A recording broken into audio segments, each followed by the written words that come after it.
ముందుగా మన అతిథులకి ఈరోజు గెస్ట్ కి ధన్యవాదాలండి. మీకు చాలా బిజీగా ఉన్నా సరే మాతోటి సమయం స్పెండ్ చేయడానికి వచ్చారు. మన ఎన్ఆర్ఐ సమయంలో ఈరోజు ఒక చర్చ లాంటిది పెడుతున్నాం. ఇది మన రాష్ట్ర బడ్జెట్, రాష్ట్ర వ్యవసాయ బడ్జెట్ మొన్ననే విడుదల చేశారు. ఇది సామాన్యమైన విషయం కాదు. మనం ఒక నిమిషం ఇది ఎంత అచీవ్ చేసింది ఇప్పుడు అనేది పక్కన పెడితే, మన రాష్ట్రానికి ఎస్పెషల్లీ వ్యవసాయ బడ్జెట్ విడుదల చేయడం అనేది సంతోషించదగ్గ పరిణామం. అందుకని ఈ నేపథ్యంలో మనం డిస్కషన్ చేస్తున్నాం, ఇప్పుడు చర్చ చేస్తున్నాం. అది ఎంతవరకు ఉపయోగకరం, అట్లాగే ఏం చేయాలి, అసలు వ్యవసాయ బడ్జెట్కి అవసరం ఏంటి మనకి అనే దాని మీద ముఖ్యంగా చర్చ. మనకి ఈరోజు మన అతిథులు ఈరోజు రామాంజనేయులు జీవి గారు, ప్రముఖ అగ్రికల్చరల్ సైంటిస్టు, అలాగే విజయ్ కుమార్ గారు టీడీపీ తెలుగుదేశం పార్టీ నుంచి తెలుగు రైతుకి అధ్యక్షులు, అలాగే పాశ్య పద్మ గారు సిపిఐ రైతు సమాఖ్య అధ్యక్షురాలు. మీ ముగ్గురికి వెల్కమ్ అండి. Thank you sir. ముందుగా రామాంజనేయులు గారు మీతోటి బిగిన్ చేస్తాను, ఎందుకంటే మీరు ఈ మధ్యన ఈ వ్యవసాయ బడ్జెట్ మీద వ్యాసాలు కూడా రాశారు, మా ప్రముఖ పత్రికల్లో వచ్చింది. మీరు కొంచెం బ్యాక్గ్రౌండ్ చెప్తారండి, అంటే వ్యవసాయానికి ప్రత్యేక బడ్జెట్ పెట్టాల్సిన అవసరం ఏంటి, అలాగే ఇది మన భారతదేశంలో మొదటిసారిగా చేస్తున్నామా? అంటే వ్యవసాయం చాలా మందికి ఉపాధి కల్పించే అయినా సరే ఆంధ్రప్రదేశ్ లాంటి రాష్ట్రాలలో వ్యవసాయం మీద ప్రత్యేకమైన దృష్టి పెట్టకపోవడం ఒకటి మనం స్పష్టంగా చూస్తూ ఉన్నాం. అంటే దాదాపు 80లలో చూస్తే 1980 ప్రాంతంలో చూస్తే దాదాపు 18 నుంచి 20% వరకు వ్యవసాయ రంగానికి కేటాయిస్తే బడ్జెట్లో ఈరోజు అది 2-3% తగ్గిపోయిన పరిస్థితి కనిపిస్తుంది. అందుకని వ్యవసాయానికి పెద్దపీట వేయాలి అనుకుంటే బడ్జెట్లో ఎక్కువ కేటాయింపులు ఉండాలి అన్న దాని గురించి మేము గత 2 సంవత్సరాల నుంచి ప్రయత్నం చేస్తూ ఉన్నాము. అసలు బడ్జెట్ ఎట్లా ఉంటే బాగుంటుంది, వ్యవసాయ రంగానికి ఒక మంచి ఊతం ఇస్తూ ముందుకు తీసుకెళ్లి రైతుల సమస్యల్ని అడ్రస్ చేయాలి అనుకుంటే ఈ బడ్జెట్లో కేటాయింపులు ఎంత ఉండాలి, అది ఎట్లా ఉండాలి అన్న దానికోసము మేము పోయిన సంవత్సరం కూడా ఒక చిన్న ప్రయత్నం చేశాము. అయితే పోయిన సంవత్సరం కార్యరూపం దాల్చలేదు, ఈ సంవత్సరము కార్యరూపం దాల్చింది ఆంధ్రప్రదేశ్లో.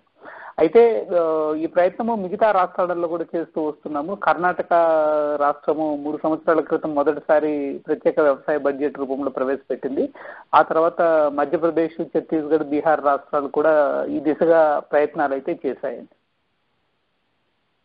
ఓకే, చాలా మంచిగా చెప్పారండి.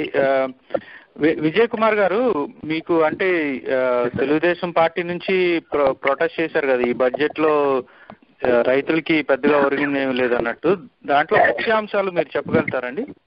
యాక్చువల్లీ గత 3 సంవత్సరాల నుంచి రాష్ట్రంలో వ్యవసాయానికి సపరేట్ బడ్జెట్ ప్రవేశపెట్టాలి అని డిమాండ్ చేస్తుంది తెలుగుదేశం పార్టీని. సో కర్ణాటక, మధ్యప్రదేశ్, ఛత్తీస్గఢ్, ఒరిస్సా రాష్ట్రాలు, ఇప్పుడు మహారాష్ట్ర కూడా చేరింది. ఈ రాష్ట్రాల ఒరవడిలో మన ఆంధ్రప్రదేశ్ ప్రభుత్వం కూడా కనీసం ఇప్పటికన్నా వ్యవసాయానికి ఒక ప్రత్యేక బడ్జెట్ ఇచ్చేందుకు భేషజం లేకుండా, రాజకీయాలు లేకుండా మా పార్టీ తరఫున అభినందిస్తున్నాం. కానీ మేము దీని మీద కొంత విమర్శించాము అని అన్నాను. ఖచ్చితంగా కరెక్టే. అంటే ఇక్కడ మేము చెప్పింది ఏంటంటే, ఏ వ్యవసాయానికి సంబంధించిన ఏ బడ్జెట్ కావచ్చు, లేకపోతే ఏ యాక్టివిటీ కావచ్చు, వ్యవసాయం చేసే రైతులు చూసి మెచ్చితేనే ఆ ప్రత్యేక బడ్జెట్ కైనా దానికి సార్థకత. కానీ వ్యవసాయ బడ్జెట్ అనగానే అదనంగా తనకు వచ్చేది ఏమిటి అని రాష్ట్ర రైతులు ఎదురు చూడడం సహజం. అసలు మాకేంటి అని అనుకోవడం సహజమే. సరిగ్గా ఈ కన్నా లక్ష్మీనారాయణ గారు కన్న కళల బడ్జెట్లో లోపించింది ఇదేమాట. ఆ ఊరట అనేది లోపించింది, ఆ స్వాంతన, ఆ యొక్క భరోసా అనేది రైతు కలగలేదు. అందుకే పూర్తిగా అభినందన చెప్పాలంటే గొంతుకులు ఏదో మాకు అడ్డుపడుతుంది. అంటే ఇక్కడ పాయింట్ ఏంటంటే సార్, కన్నా లక్ష్మీనారాయణ గారు 25,000 కోట్ల 952 కోట్ల భారీ బడ్జెట్ ఇచ్చారు. ఇదంతా వ్యవసాయ బడ్జెట్ అన్నారన్నమాట. కానీ మైండ్ ఇరిగేషను, మేజర్ ఇరిగేషను అంటే, మేజర్ ఇరిగేషన్ అంటే ఇక్కడ జలయజ్ఞం, అడవులు, సహకార శాఖ, మార్కెటింగ్ శాఖ, మత్స్య శాఖ, డైరీ, వ్యవసాయం, పశుధనాభివృద్ధి, ఈ శాఖలు మొత్తం కేటాయింపులన్నీ కలిపేసి ఇది వ్యవసాయ బడ్జెట్ అంటే రైతుకు ప్రత్యేకంగా వచ్చే ప్రయోజనం ఏంటో మాకైతే అర్థం కాలేదు. రైతుకైతే అర్థం కాలేదు. సో అసలు వ్యవసాయ బడ్జెట్ ప్రవేశపెడతాము అన్నప్పుడు రైతులు రైతు సంఘాలు మన మంత్రి గారు అఖిల పక్షంతో జరిపిన చర్చల్లో రైతులు చాలా డిమాండ్ చేశారు. అది 1000 కోట్లతో ఒక దాని ధరల స్థిరీకరణ నిధి కావాలన్నారు, 1500 కోట్లతో ఒక ప్రకృతి వైపరీత్యాల రివాల్వింగ్ ఫండ్ కావాలన్నారు, 500 కోట్లతో వ్యవసాయ పనిముట్ల కోసం యంత్రలక్ష్మి పథకం అన్నారు, కౌలు రైతులకు రుణ హామీ పథకం, రాష్ట్ర స్థాయిలో విత్తన చట్టం, ఉపాధి హామీ పథకంతో వ్యవసాయం అంటున్నాను, మార్కెట్ ఆధారపడుదలు, మోహన్ కండా సమితి సిఫార్సుల మేరకు గోదాములు, ఇట్లా చాలా చెప్పాం. కానీ ఇవేవి లేకుండా కేవలం కాగితం మీద ఈ నేను చెప్పిన ఒకటి డిపార్ట్మెంట్ అన్నిటినీ ఒక టోటల్ కేటాయింపులు అంటే ఎంత విడుదల చేస్తారనే విషయం పక్కన పెడితే ఇవేమీ లేకుండా టోటల్ 25,000 కోట్లతో మేము బడ్జెట్ ఇచ్చామన్నారు. దీంట్లో ఇంకా బాధ వేసే అంచనా ఏంటంటే ఇంత ప్రత్యేక వ్యవసాయ బడ్జెట్లో యాక్చువల్గా ఒట్టి వ్యవసాయ కోసం చూస్తే లాస్ట్ టైం 2,500 కోట్లు ఇస్తే ఈసారి ఇచ్చింది కేవలం 2,902 కోట్లు. అంటే 400 కోట్లు కేవలం అదనంగా ఇచ్చారే కానీ కొత్తగా ఏమీ జరిగింది కనపడలేదు దీంట్లో. అందుకని ఏ ప్రాధాన్యాలు అయితే మనం చూసుకొని బడ్జెట్ ప్రవేశపెట్టామో ఆ యొక్క ప్రాధాన్యాలు ఎక్కడ కనపడలేదు దీంట్లో. ఓకే, అంటే మీరు 4-5 విషయాలు చెప్పారు కదా, వాటిలో ఏది కూడా లేదు. కాకపోతే మరి ఇప్పుడు కన్నా లక్ష్మీ నారాయణ గారు చెప్తున్నది ఏంటంటే ఇది 25,000 కోట్ల బడ్జెట్ అని చెప్తున్నారు కదా, మరి ఈ 25,000 ఎక్కడి నుంచి వచ్చినాయి అంటారు? అంటే మీరు ఇందాక చెప్పండి. అవునండి. సో ఈ 25,000 కోట్లు రైతులను ఏ విధంగా కొత్తగా ఆదుకుంటుంది అన్న విషయం ఆయన చెప్పారు. అసలు ప్రత్యేక వ్యవసాయ బడ్జెట్ లో వ్యవసాయం మీద రాష్ట్రానికి వచ్చే ఆదాయం కానీ లేకపోతే ఆ రంగం మీద ఆధారపడే జనాభా ప్రాతిపదిక మీద చేయకుండా క్రితం సాధించిన దాన్ని కొంత చేర్చిస్తే అది ప్రత్యేక వ్యవసాయ బడ్జెట్ ఏ విధంగా అవుతుంది. స్థూల రాష్ట్ర ఉత్పత్తిలో కనీసం 1% అయినా గ్రాస్ స్టేట్ డొమెస్టిక్ పాలిటిక్స్ లో 1% అయినా వ్యవసాయానికి కట్టడానికి చాలా కాలంగా డిమాండ్. కానీ ఇప్పుడు కరెంటు ప్రైసెస్ మీద చూసి 7.5 లక్షల కోట్ల రాష్ట్ర స్థూల ఉత్పత్తిలో వ్యవసాయానికి ఇచ్చింది కేవలం 2,900 కోట్లు, అంటే 0.5% కంటే తక్కువ, నాట్ ఈవెన్ 0.5%. సో మనం బడ్జెట్ పరంగా చూస్తే 1,60,000 కోట్ల బడ్జెట్ లో వ్యవసాయానికి ఆర్థిక సంవత్సరంలో కేటాయింపులు కేవలం 1.5% పైసలకు మాత్రమే.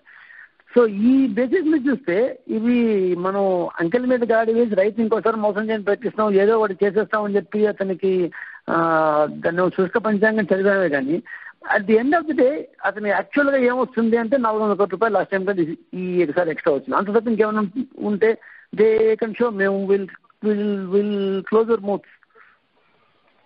పద్మ గారు, సిపిఐకి ఏపీ రైతు సంఘం రాష్ట్ర అధ్యక్షురాలు. మనకి ముందుగా అంటే ఇది కొంచెం పర్సనల్ క్వశ్చన్ అండి, ఇది బడ్జెట్ తో సంబంధించింది కాకపోతే కొంచెం ఐ థింక్ రిలవెంట్. మనకి మామూలుగా రైతు అంటే మనం పురుషుల్నే ఊహించుకుంటాం. ముందు రైతు అనగానే పురుషుడు ఒక తలపాగా చుట్టుకున్న ఒక అతను మనకి కళ్ళలో కనబడతాడు. మరి అలాంటిది మిమ్మల్ని అఫ్ కోర్స్ మీకు అపారమైన క్రెడిబిలిటీ ఉన్నది, మీరు మహిళా విభాగానికి అధ్యక్షురాలుగా చేశారు, ఇట్లా చాలా చేశారు. కాకపోతే మిమ్మల్ని ఈ రైతు అధ్యక్షురాలుగా పెట్టడానికి కారణం ఏంటంటారండి? అంటే మన దేశంలో రాష్ట్రంలో వ్యవసాయ రంగంలో మహిళల భాగస్వామ్యం అది అంటే వ్యవసాయ కూలీలుగా కానివ్వండి, మహిళా రైతులుగా కానివ్వండి చాలా గణనీయమైనటువంటి పాత్ర నిర్వర్తిస్తా ఉన్నారు మహిళలు. అట్లాగే మన దేశం ఇప్పుడు ఎదుర్కొంటున్నటువంటి వ్యవసాయ సంక్షోభంలో పూర్తిగా దేశ జనాభా మొత్తం కూడా ఆకలి చావులకు, అర్ధాకలికి, పేదరికానికి గురై చాలా దారుణమైనటువంటి స్థితికి నెట్టివేసిన ఈ దశలో పురుషులము స్త్రీలము అందరము కూడా కలిసికట్టుగా ఈ రంగ అభివృద్ధికి పాటుపడాలి అనే ఒక మంచి లక్ష్యంతో ఏపీ రైతు సంఘం నన్ను అధ్యక్షురాలిగా ఎంపిక చేసుకున్నాను. సిపిఐ తరఫున కూడా ప్రొటెస్ట్ చేస్తున్నారు కదండి, మీరు దాని గురించి చెప్తారా? అంటే ఈ వ్యవసాయ బడ్జెట్ కి సంబంధించి చాలా కాలంగానే వ్యవసాయ బడ్జెట్ కేంద్రంలో అట్లాగే రాష్ట్రంలో కూడా ఏర్పాటు చేయటం ద్వారా వ్యవసాయ అభివృద్ధికి ప్రధానంగా ప్రభుత్వాలు ప్రాధాన్యతనివ్వాలి అని డిమాండ్ చేస్తూ వచ్చారు. అయితే మన రాష్ట్రంలో ప్రయత్నం ఆహ్వానించదగింది. శాఖలకు కేటాయించినటువంటి మొత్తం బడ్జెట్ ని కలిపి ఇప్పుడు వ్యవసాయ బడ్జెట్ గా అని చెప్పబడింది. మరి పోనీ ఈ అన్నింటినీ కలిపి బడ్జెట్ కేటాయించినప్పటికీ ఏమైనా ఎక్కువగా కేటాయించారా అంటే ఎక్కువగా కేటాయించకపోవటము అది బాధాకరమైనది.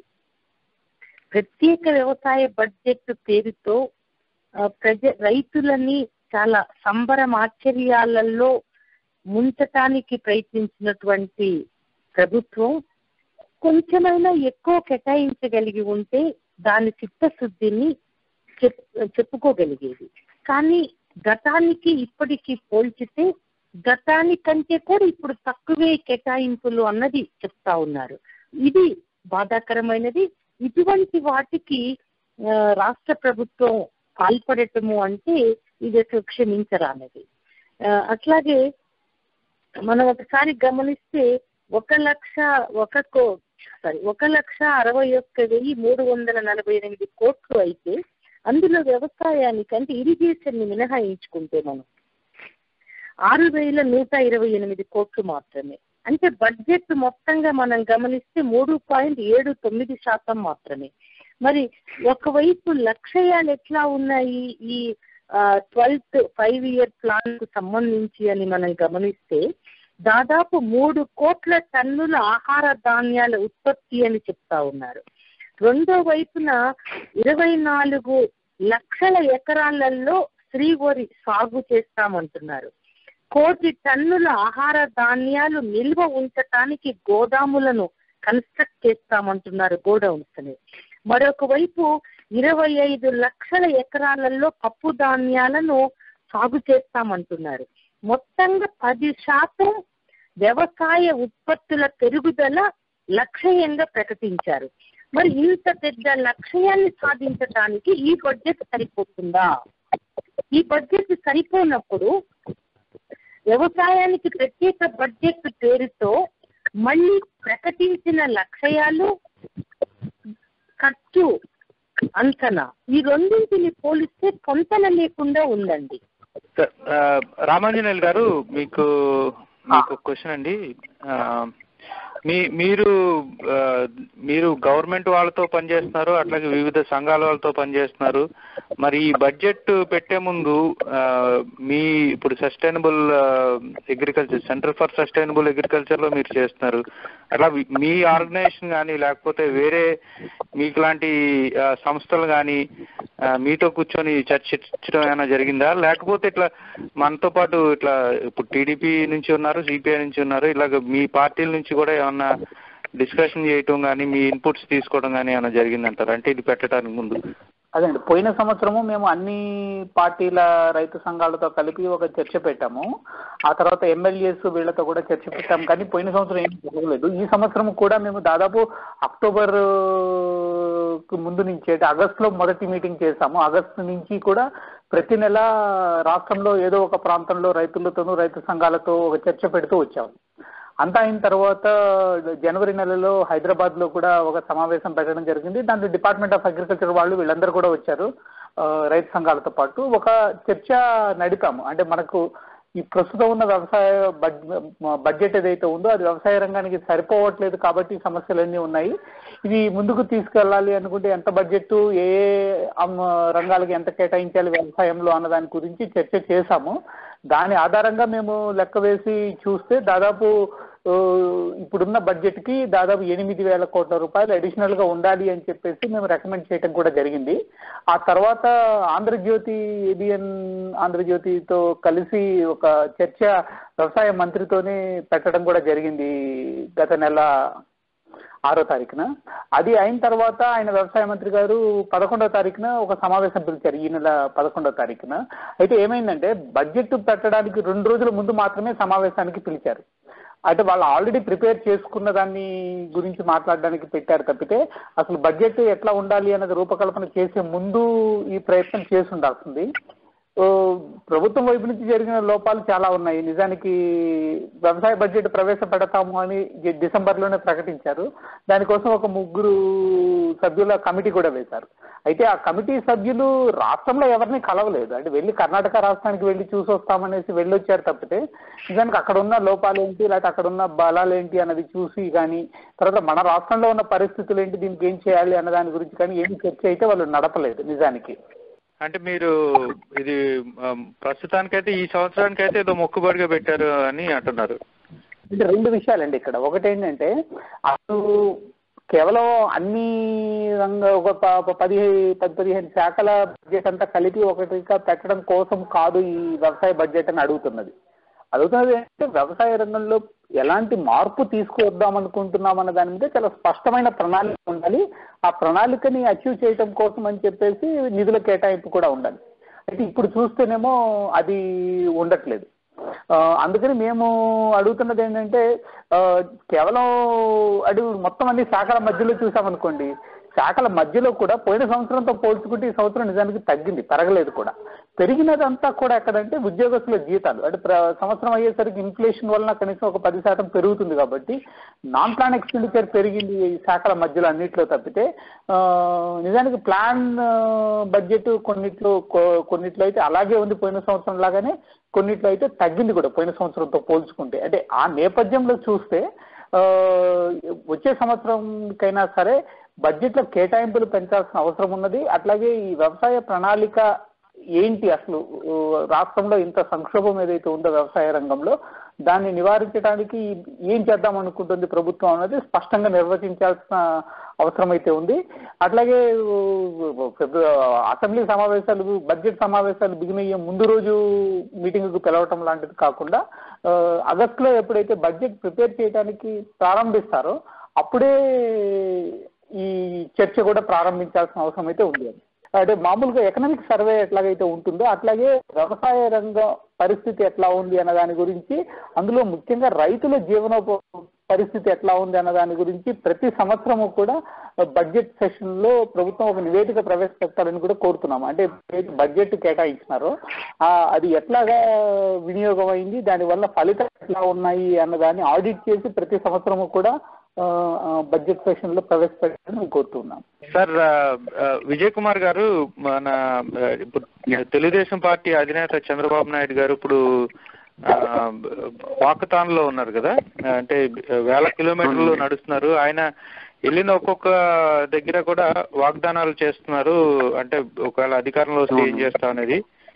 కాబట్టి ఇది అవన్నీ గుర్తుంచుకోవటం అది చాలా కష్టమైంది. ఇప్పుడు చంద్రబాబు నాయుడు గారు ఏం చెప్తున్నారు అంటే అధికారంలో వస్తే ఏం చేస్తామని చెప్తున్నారు? ఒక్క నిమిషం సార్, నేను యాక్చువల్లీ రాష్ట్ర జనరల్ సెక్రటరీని, అధ్యక్షుని గాను. ఓకే, ఇప్పుడు మేము మెయిన్గా ఈ పాదయాత్ర కానీ అంతకు ముందు కానీ రైతుల కోసం ఇచ్చింది, ఈ పాదయాత్రలో మెయిన్గా ఇచ్చింది ఒకటి రుణమాఫీ అండి. సో ఇప్పుడు రైతులకి తమ ఇన్పుట్ ఎక్కువైపోతుంది, ఫర్టిలైజర్ కాస్ట్ ఎక్కువైపోయింది. దాని డిఏపి 400 నుంచి ఇప్పుడు 1400-1300 వచ్చింది. ప్రతి ఇన్పుట్ ఫర్టిలైజర్ దగ్గర నుంచి దాని పెస్టిసైడ్స్ దాకా అన్ని ఎక్కువైపోయినాయి. బ్యాంకు రుణాలు అయిపోయినాయి, దానికి తగ్గట్టుగా ఎంఎస్పీ రావట్లేదు, బ్యాంకులు లోన్లు పెరిగిపోయినాయి. ఈ నేపథ్యంలో రుణమాఫీ చేయాలి అని మేము ఒక పాలసీ డిసిషన్ తీసుకోవడం జరిగింది.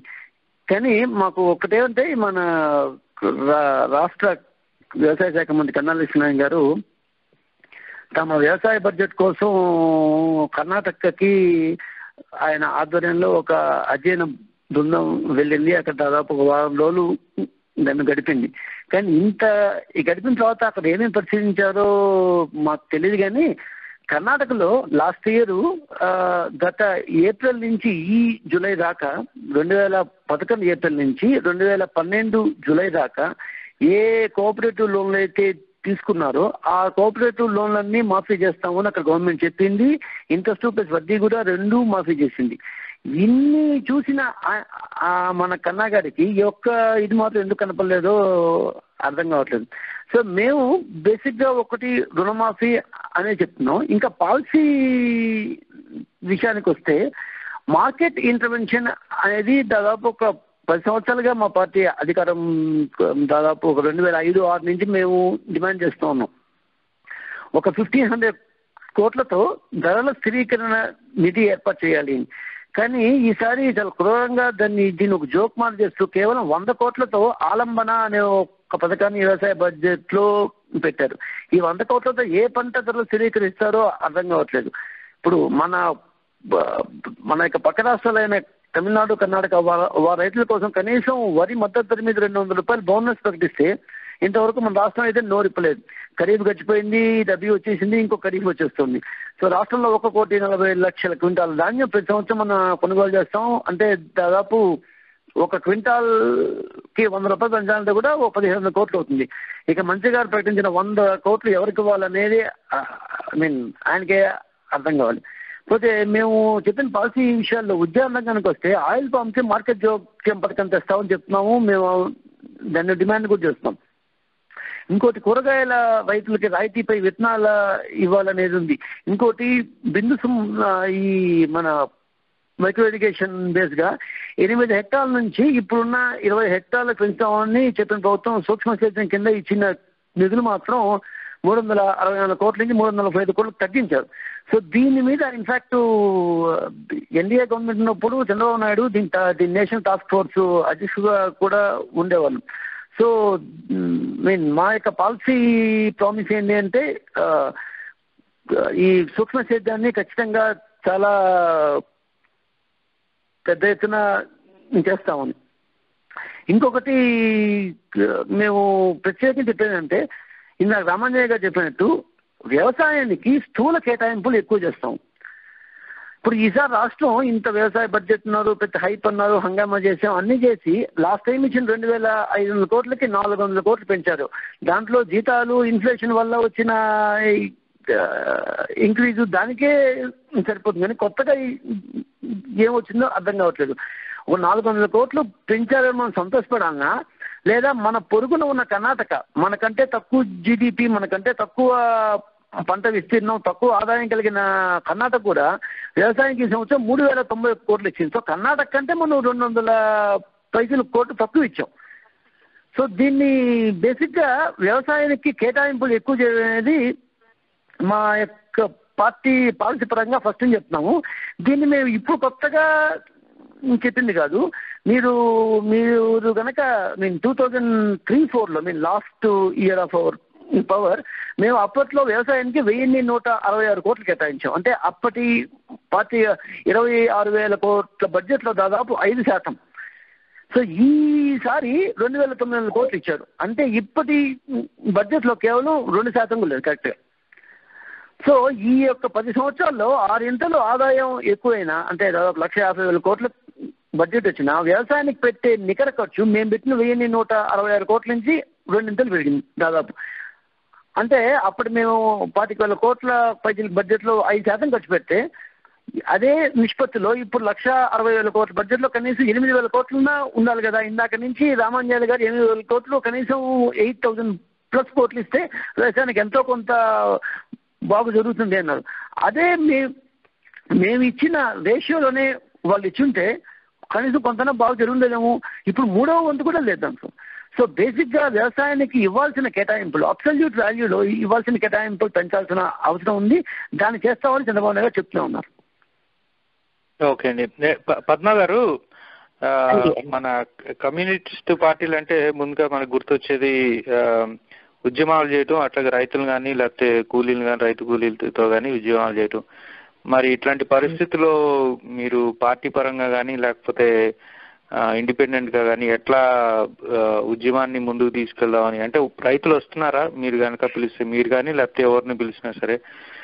ఇంకొక విషయం ఏంటంటే అండి, ఇప్పుడు రైతుల్లో అన్ఫార్చునేట్లీ ఏమైందంటే ఇప్పుడు ఒక్కొక్క పార్టీకి ఒక్కొక్క బేస్ లాగా రైతులు కూడా అట్లా తయారవుతున్నారు. మరి అలాంటి పరిస్థితుల్లో అందరినీ కలుపుకొని ముందుకు పోవటం ఎట్లా జరుగుతుంది?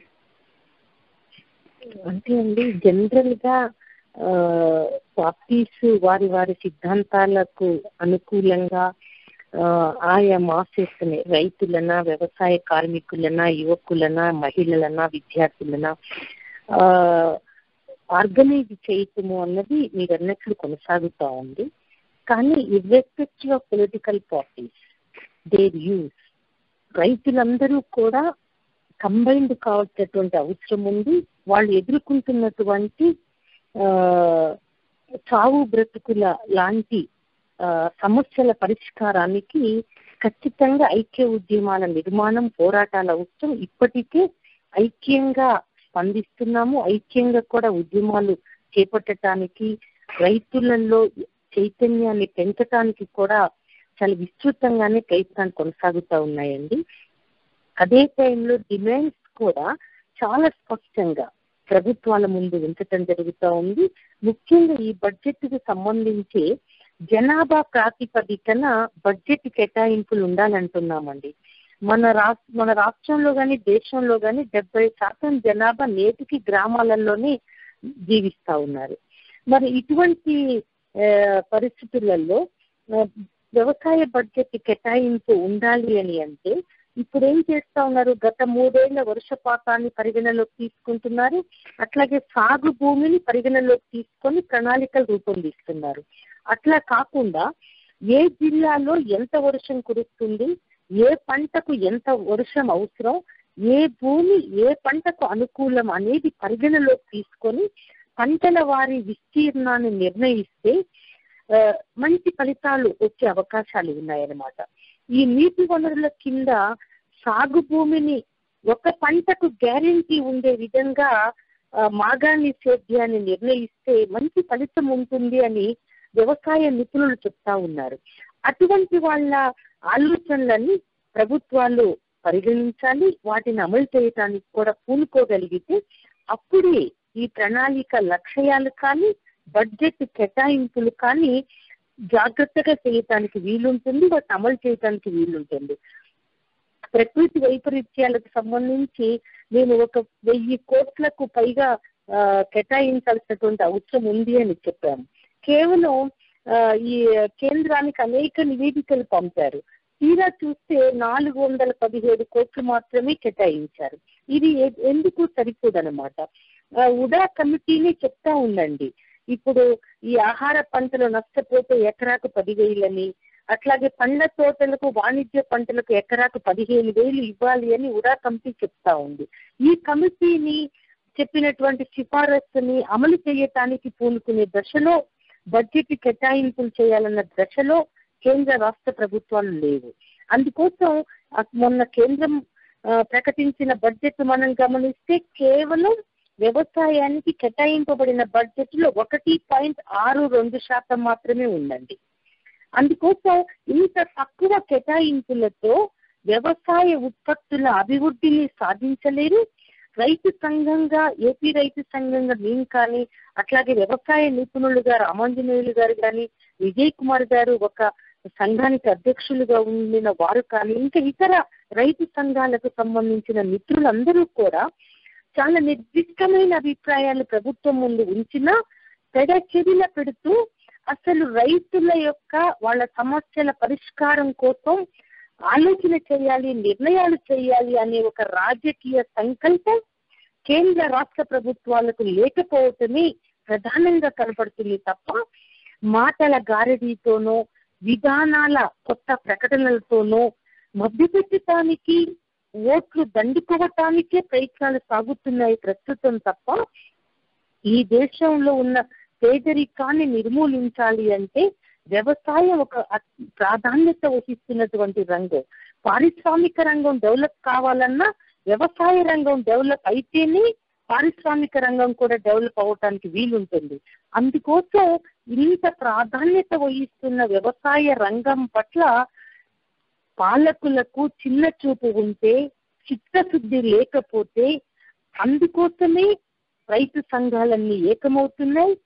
ఏ పార్టీకి ఏ రైతు సంఘం ఉన్నప్పటికీ సందర్భం వచ్చినప్పుడు చాలా నిర్దిష్టమైన డిమాండ్స్ తో వాటిని సాధించటానికి నిరంతరంగా ఉద్యమాల పోరాటాల బాటలో ప్రయాణం చేస్తున్నాం. ఖచ్చితంగా ఈ ప్రభుత్వాల మీద ఒత్తిడి తీసుకురాగలుగుతాం. అయినా ప్రభుత్వాలు ఆలోచించకపోతే ఎన్నికలలో ప్రజల ఓటు ఖచ్చితంగా సమాధానమై తీరుతుంది అన్న ఆశతో మేము ప్రయాణం చేస్తున్నామండి. ఓకే, పద్మ గారు, మీరు ఇంకా 10 నిమిషాల్లో వెళ్ళాలని నాకు ముందే చెప్పారు కాబట్టి మిమ్మల్ని మళ్ళీ ఇంకో క్వశ్చన్ అడుగుతున్నానండి. మన వ్యవసాయంలో మహిళల పాత్ర ఎలా ఉంది? డైరెక్ట్ గా వ్యవసాయం చేయటం కానీ లేకపోతే సపోర్ట్ ఇవ్వటంలో కానీ, అలాగే మీరు ఇప్పుడు మహిళా రైతుల సదస్సు ఒకటి చేయాలని మీరు ఈ సమ్మర్ లో చేయాలని మీరు చూస్తున్నారు, దాని గురించి కూడా కొంచెం చెప్పండి. అంటే అసలు మన దేశంలో రాష్ట్రంలో కూడా మహిళల యొక్క శ్రమ ఒక 3-4 సంవత్సరాల క్రితం హిమాలయాలలో పనిచేస్తున్నటువంటి మహిళల శ్రమ ఎంత, అట్లాగే వ్యవసాయంలో ఉపయోగపడుతున్నటువంటి పశువుల అంటే ఎద్దుల శ్రమ ఎంత, అట్లాగే మగవాళ్ళ శ్రమ ఎంత, సంవత్సరానికి ఎన్ని గంటలు శ్రమిస్తున్నారు అని ఒక సర్వే జరిగితే అందులో పురుషుల కంటే ఎద్దుల కంటే ఎక్కువ గంటలు శ్రమ పడుతున్నది మహిళలు అని తేలిందండి. అయితే ఆ మహిళలని మీరు ముందుగా అన్నట్టు మహిళా రైతులుగా గుర్తించడం లేదు. మన దేశం 2006లో ఒక మంచి ప్రయత్నం జరిగింది. మొదటిసారిగా స్వాతంత్ర్యం వచ్చిన తర్వాత మహిళలకు అందులో రైతు మహిళలకు వ్యవసాయ రంగంలో మహిళలకు సంబంధించిన ఒక పాలసీని రూపొందించడం జరిగింది. అంటే డాక్టర్ స్వామినాథన్ గారు వచ్చిన ఆ తర్వాత ఈ మధ్య కాలంలో ఒక ప్రైవేట్ బిల్లు కూడా పార్లమెంట్ లో పెట్టడం జరిగింది. మహిళా రైతులకు సంబంధించి వాళ్ళ శ్రమ అట్లాగే వాళ్ళని పరిగణిస్తున్నట్టు తీరు ఎట్లా పరిగణించగలగాలి, వాళ్ళకు కూడా ప్రత్యేకమైన ప్రోత్సాహకాలు ఏ రకంగా ఉండాలి అనే దాని మీద బిల్లు కూడా ప్రవేశపెట్టబడిందండి. ఈ పూర్వ రంగంలో మహిళా రైతులు అన్న ప్రధానమైనటువంటి డిమాండ్తో అసలు వాళ్ళ పేరు మీద ఆస్తులు కూడా ఏమీ ఉండవు. ఇప్పటికే చెప్పబడింది ప్రపంచంలో మహిళల పేరు మీద ఉన్నటువంటి ఆస్తులు ఏ శాతం అంటే కేవలం 1% అని. వారి శ్రమ ప్రపంచ సంపదలో 10% ఉపయోగపడతా ఉంది. అయినా 1% వారికి ఆస్తుల మీద అధికారాలు హక్కులు ఉన్నాయి అని చెప్పబడింది. అందుకోసమే మన దేశంలో కేవలం మహిళా రైతులుగా పొందిన రుణాల శాతం చూస్తే 2% అన్నమాట. అందుకోసం మహిళా రైతులుగా గుర్తించడంతో పాటు రుణ సదుపాయాలు ఇంకా ఇతరత్ర ప్రత్యేకమైనటువంటి సదుపాయాలు కల్పించటం ద్వారా వారిని చాలా ప్రోత్సహించటానికి ఆలోచన ప్రత్యేకంగా జరగాలి అన్నది ప్రధానమైనటువంటి అంశం. రెండవది, ఈ మధ్య కాలంలో కేరళ రాష్ట్రంలో కుటుంబశ్రీ అనేటటువంటి పథకంలో మహిళలను ఎక్కువగా వ్యవసాయ రంగంలో వాళ్ళని భాగస్వాములను చేయటం ద్వారా చాలా భూములని ప్రభుత్వమే గ్రామ పంచాయతీ ఆధ్వర్యంలో మహిళలకు లీజుకు ఇప్పించటము, మళ్ళీ ఆ లీజు డబ్బు కూడా గ్రామ పంచాయతీ ద్వారానే భూ యజమానులకు అందించటం ద్వారా అసలు మొత్తం మహిళలని ఈ సెల్ఫ్ హెల్ప్ గ్రూప్ మహిళలందరినీ కూడా ఇన్వాల్వ్ చేయటం ద్వారా అసలు కేరళ రాష్ట్రంలో వరి పంట ఉత్పత్తి చాలా పెరిగింది అని, ఇది ఒక శుభ పరిణామము అని చెప్పబడతా ఉంది. కేరళలో కుటుంబశ్రీ తరహా ఏపీ మన రాష్ట్రంలో కూడా సెల్ఫ్ హెల్ప్ గ్రూప్ మహిళలని విత్తన ఉత్పత్తిలో భాగస్వాములను చేయటానికి మహిళా కోఆపరేటివ్స్ గా ఏర్పాటు చేయాలి అని, వాళ్ళకు ఆ విత్తన ఉత్పత్తికి కావలసినటువంటి ఆర్థిక సహాయం కూడా ప్రభుత్వం అందించటానికి ప్రయత్నం చేయాలి అని, తద్వారా అసలు ఈ బాగా గుత్తా పెట్టుబడిదారి సంస్థలు రాజ్యమేలుతా ఉన్నాయి విత్తన ఉత్పత్తిలో, వాటి ధరలు పెంచటంలో, అట్లాగే రైతులను బానిసలుగా మార్చి వారు ఉత్పత్తి చేస్తున్న విత్తనాల వైపే పరుగులు పెట్టేటటువంటి పరిస్థితిని క్రియేట్ చేసి ఉన్నారు. కాబట్టి ఆ పరిస్థితిని పూర్తిగా బ్రద్దలు కొట్టడానికి మన విత్తన ఉత్పత్తి గత కాలంలో లాగా సాంప్రదాయిక పద్ధతులలో ఎట్లయితే గతంలో విత్తన ఉత్పత్తి జరిగిందో, ఇప్పుడు గత సాంప్రదాయపు అనుభవాలను, నేటి ఆధునిక ఆలోచనలను, శాస్త్రీయ విధానాలను కూడా ఉపయోగించుకొని మహిళలు విత్తన ఉత్పత్తి చేయటానికి పూర్తి స్థాయిలో రాష్ట్ర ప్రభుత్వమే బాధ్యత వహించే విధంగా నిర్ణయాలు జరగాలి అన్న ఉద్దేశంతో ఈ మహిళా రైతు సదస్సు కూడా నిర్వహించబోతున్నామండి. మహిళలని ఇప్పటికే మహిళలు వ్యవసాయ రంగంలో కూలీలుగాన, మహిళా రైతులుగాన చాలా బాధ్యతాయుతమైనటువంటి పాత్రను నిర్వహిస్తున్నారు. వారికి మరింత ఆధునికమైన శాస్త్రీయపరమైన అవగాహన కూడా పెంచడం ద్వారా మన రాష్ట్రంలో అన్ని రకాల పంటల ఉత్పత్తిలో గణనీయమైన మార్పును సాధించటానికి ఏపీ రైతు సంఘం ఒక ప్రయత్నం పెడతా ఉంది. రామాంజనేయులు గారు అట్లాగే విజయ్ కుమార్ గారు లాంటి ఇతరత్ర రైతు మిత్రులందరి సహకారం కూడా తీసుకొని ఇందులో మేము సక్సెస్ కావడానికి ప్లాన్ లో ఉన్నామండి. ఇప్పుడు రామాంజనేయులు గారు, సార్ మన స్వామినాథన్ గారి రిపోర్ట్ గురించి పద్మ గారు లేవనెత్తారు. అలాగే స్వామినాథన్ రిపోర్ట్ దాని గురించి మనం నేర్చుకోవాల్సింది ఏంటి కొంచెం చెప్పగలుగుతారండి? అంటే 2-3 విషయాలు ఉన్నాయండి. ఇందాక విజయ్ కుమార్ చెప్పినవి కానీ తర్వాత పద్మ గారు చెప్పినవి చూస్తే, అంటే ఆంధ్రప్రదేశ్లో ఉన్న ప్రధానమైన సమస్య మిగతా రాష్ట్రాలతో పోల్చుకుంటే ఆంధ్రప్రదేశ్లో చాలా ఎక్కువగా ఉన్న సమస్య ఏంటంటే రుణభారం రైతుల మీద పెరుగుతోంది. అయితే పెరుగుతున్న రుణభారం అంతా కూడా బ్యాంకు లోన్స్ కాదండి, ఇవన్నీ కూడా ప్రైవేట్ అప్పులు. ప్రైవేట్ అప్పుల వైపు ఎందుకు వెళ్లాల్సి వస్తుందంటే ఆంధ్రప్రదేశ్లో దాదాపు 40 కోట్ల మంది కౌలు రైతులు ఉంటే వాళ్ళల్లో 1%, 2% మందికి మాత్రమే సంస్థాగత రుణాలు అందుతున్నాయి. అంటే అది కమర్షియల్ బ్యాంక్స్ నుంచి కావచ్చు, లేకపోతే కోఆపరేటివ్ బ్యాంక్స్ నుంచి కావచ్చు.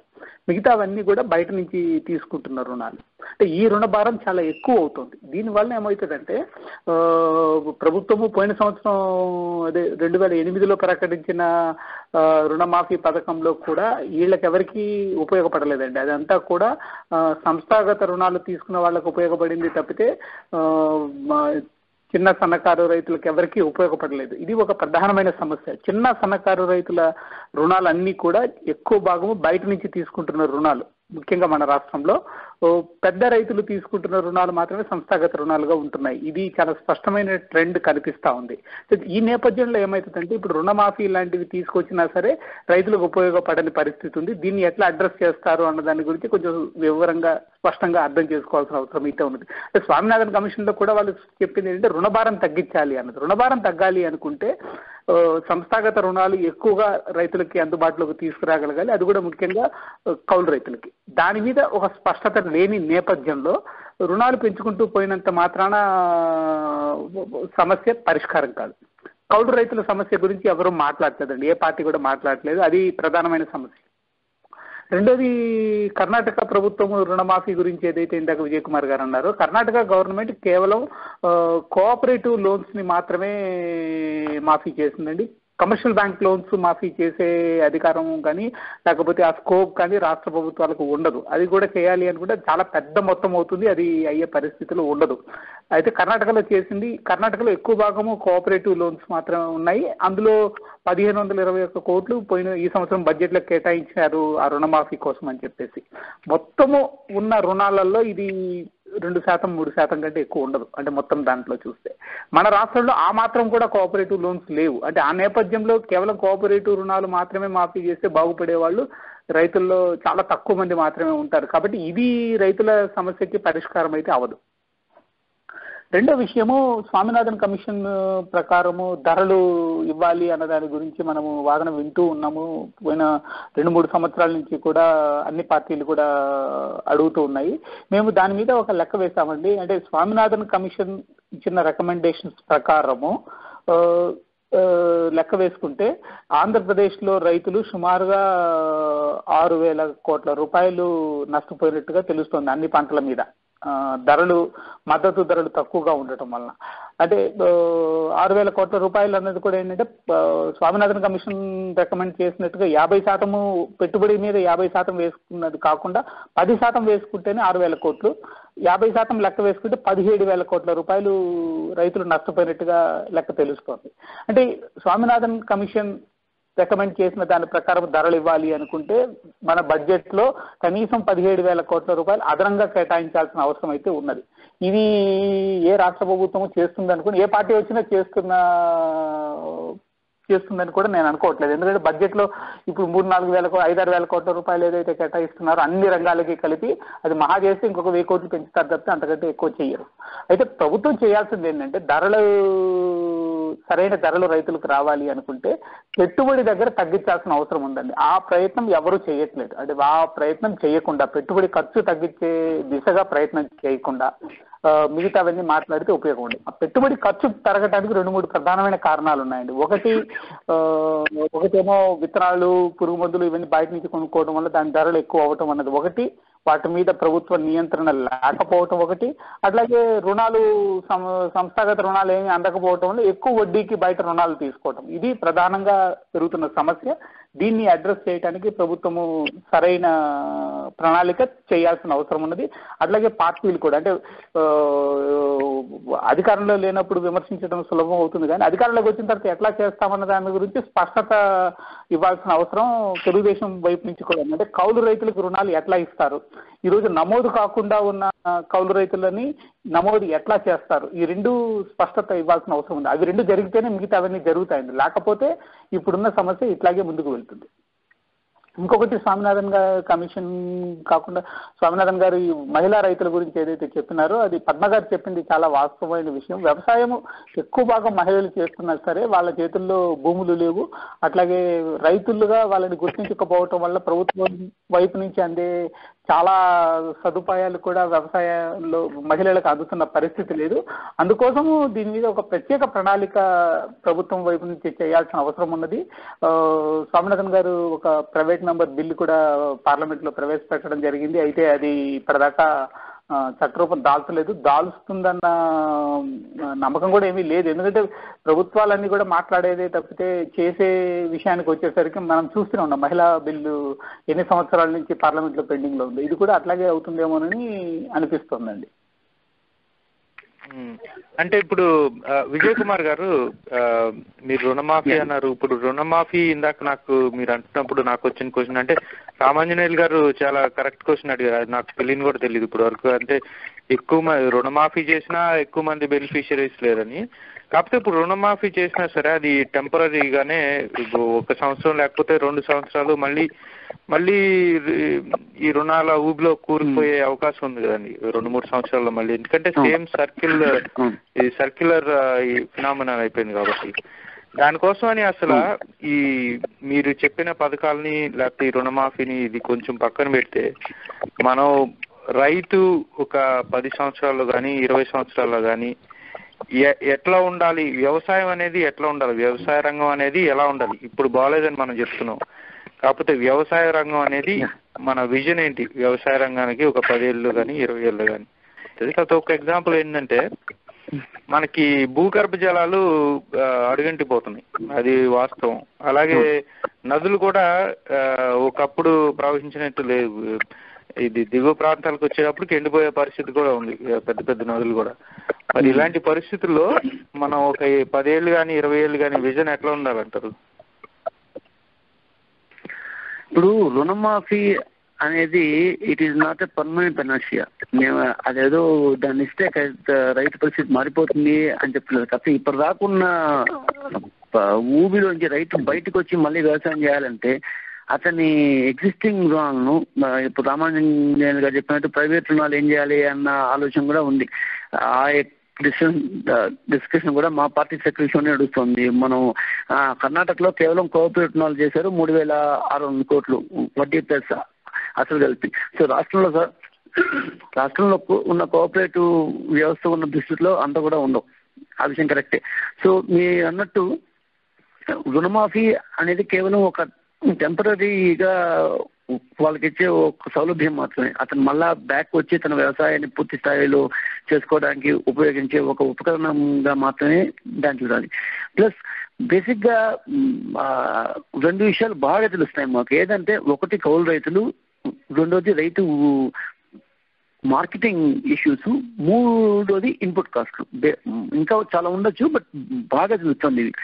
ఈ ఇన్పుట్ కాస్ట్ గురించి ఏమంటే సెంట్రల్ గవర్నమెంట్ లెవెల్లోనే దీన్ని చేయాల్సి ఉంటుంది. ఎందుకంటే మనం ఫర్టిలైజర్స్ ని ఇన్ని రోజులు మనం దాన్ని కంట్రోల్ గా ఉంచాం. 1 సంవత్సరం క్రితం డీకంట్రోల్ చేస్తామని ఇప్పుడు చెప్పారు. 400 ఉన్న డిఏపి ఇవాళ 1,200 రూపాయలు. అంటే 1 సంవత్సరంలో 10 డిఏపి కాస్ట్ ఎక్కువైపోయింది. సేమ్ విధంగా పొటాష్ కావచ్చు, ఇంకెనిథింగ్ కావచ్చు. సో డీకంట్రోల్ చేసి ఆ సబ్సిడీని రైతులకు డైరెక్ట్ గా ఇస్తాము అని చెప్పిన కాంగ్రెస్ ప్రభుత్వం లాస్ట్ టైం డీకంట్రోల్ చేసి ఇంతవరకు సబ్సిడీ మొత్తం డైరెక్ట్ గా రైతులకైతే రాలేదు, కానీ ఇంతవరకు వస్తుందన్న ఈ ఆధార్ ద్వారా వస్తుందంటారు, ఇంకో 2 సంవత్సరాలు వస్తుందన్న ఆశ కూడా లేదు. కానీ కాస్ట్ మాత్రం 3 ఎక్కువైపోయింది. ఖచ్చితంగా ఏదో ఒకటి చేసి అంటే ఇది ఇక్కడ ప్రాబ్లం ఏమంటే వ్యవసాయం అనేది అన్ఫార్చునేట్లీ ఇట్స్ నోబడీస్ బేబీ. భారత రాజ్యాంగం షెడ్యూల్ 7 ప్రకారం వ్యవసాయం is a joint subject, it's a concern subject. So అది సెంట్రల్ గవర్నమెంట్ స్టేట్ గవర్నమెంట్ 2 చూసుకుంటాయి. సో స్టేట్ తనకు సంబంధించిన ఎక్స్టెన్షన్ లాంటివి మాత్రం చూసుకుంటుంది.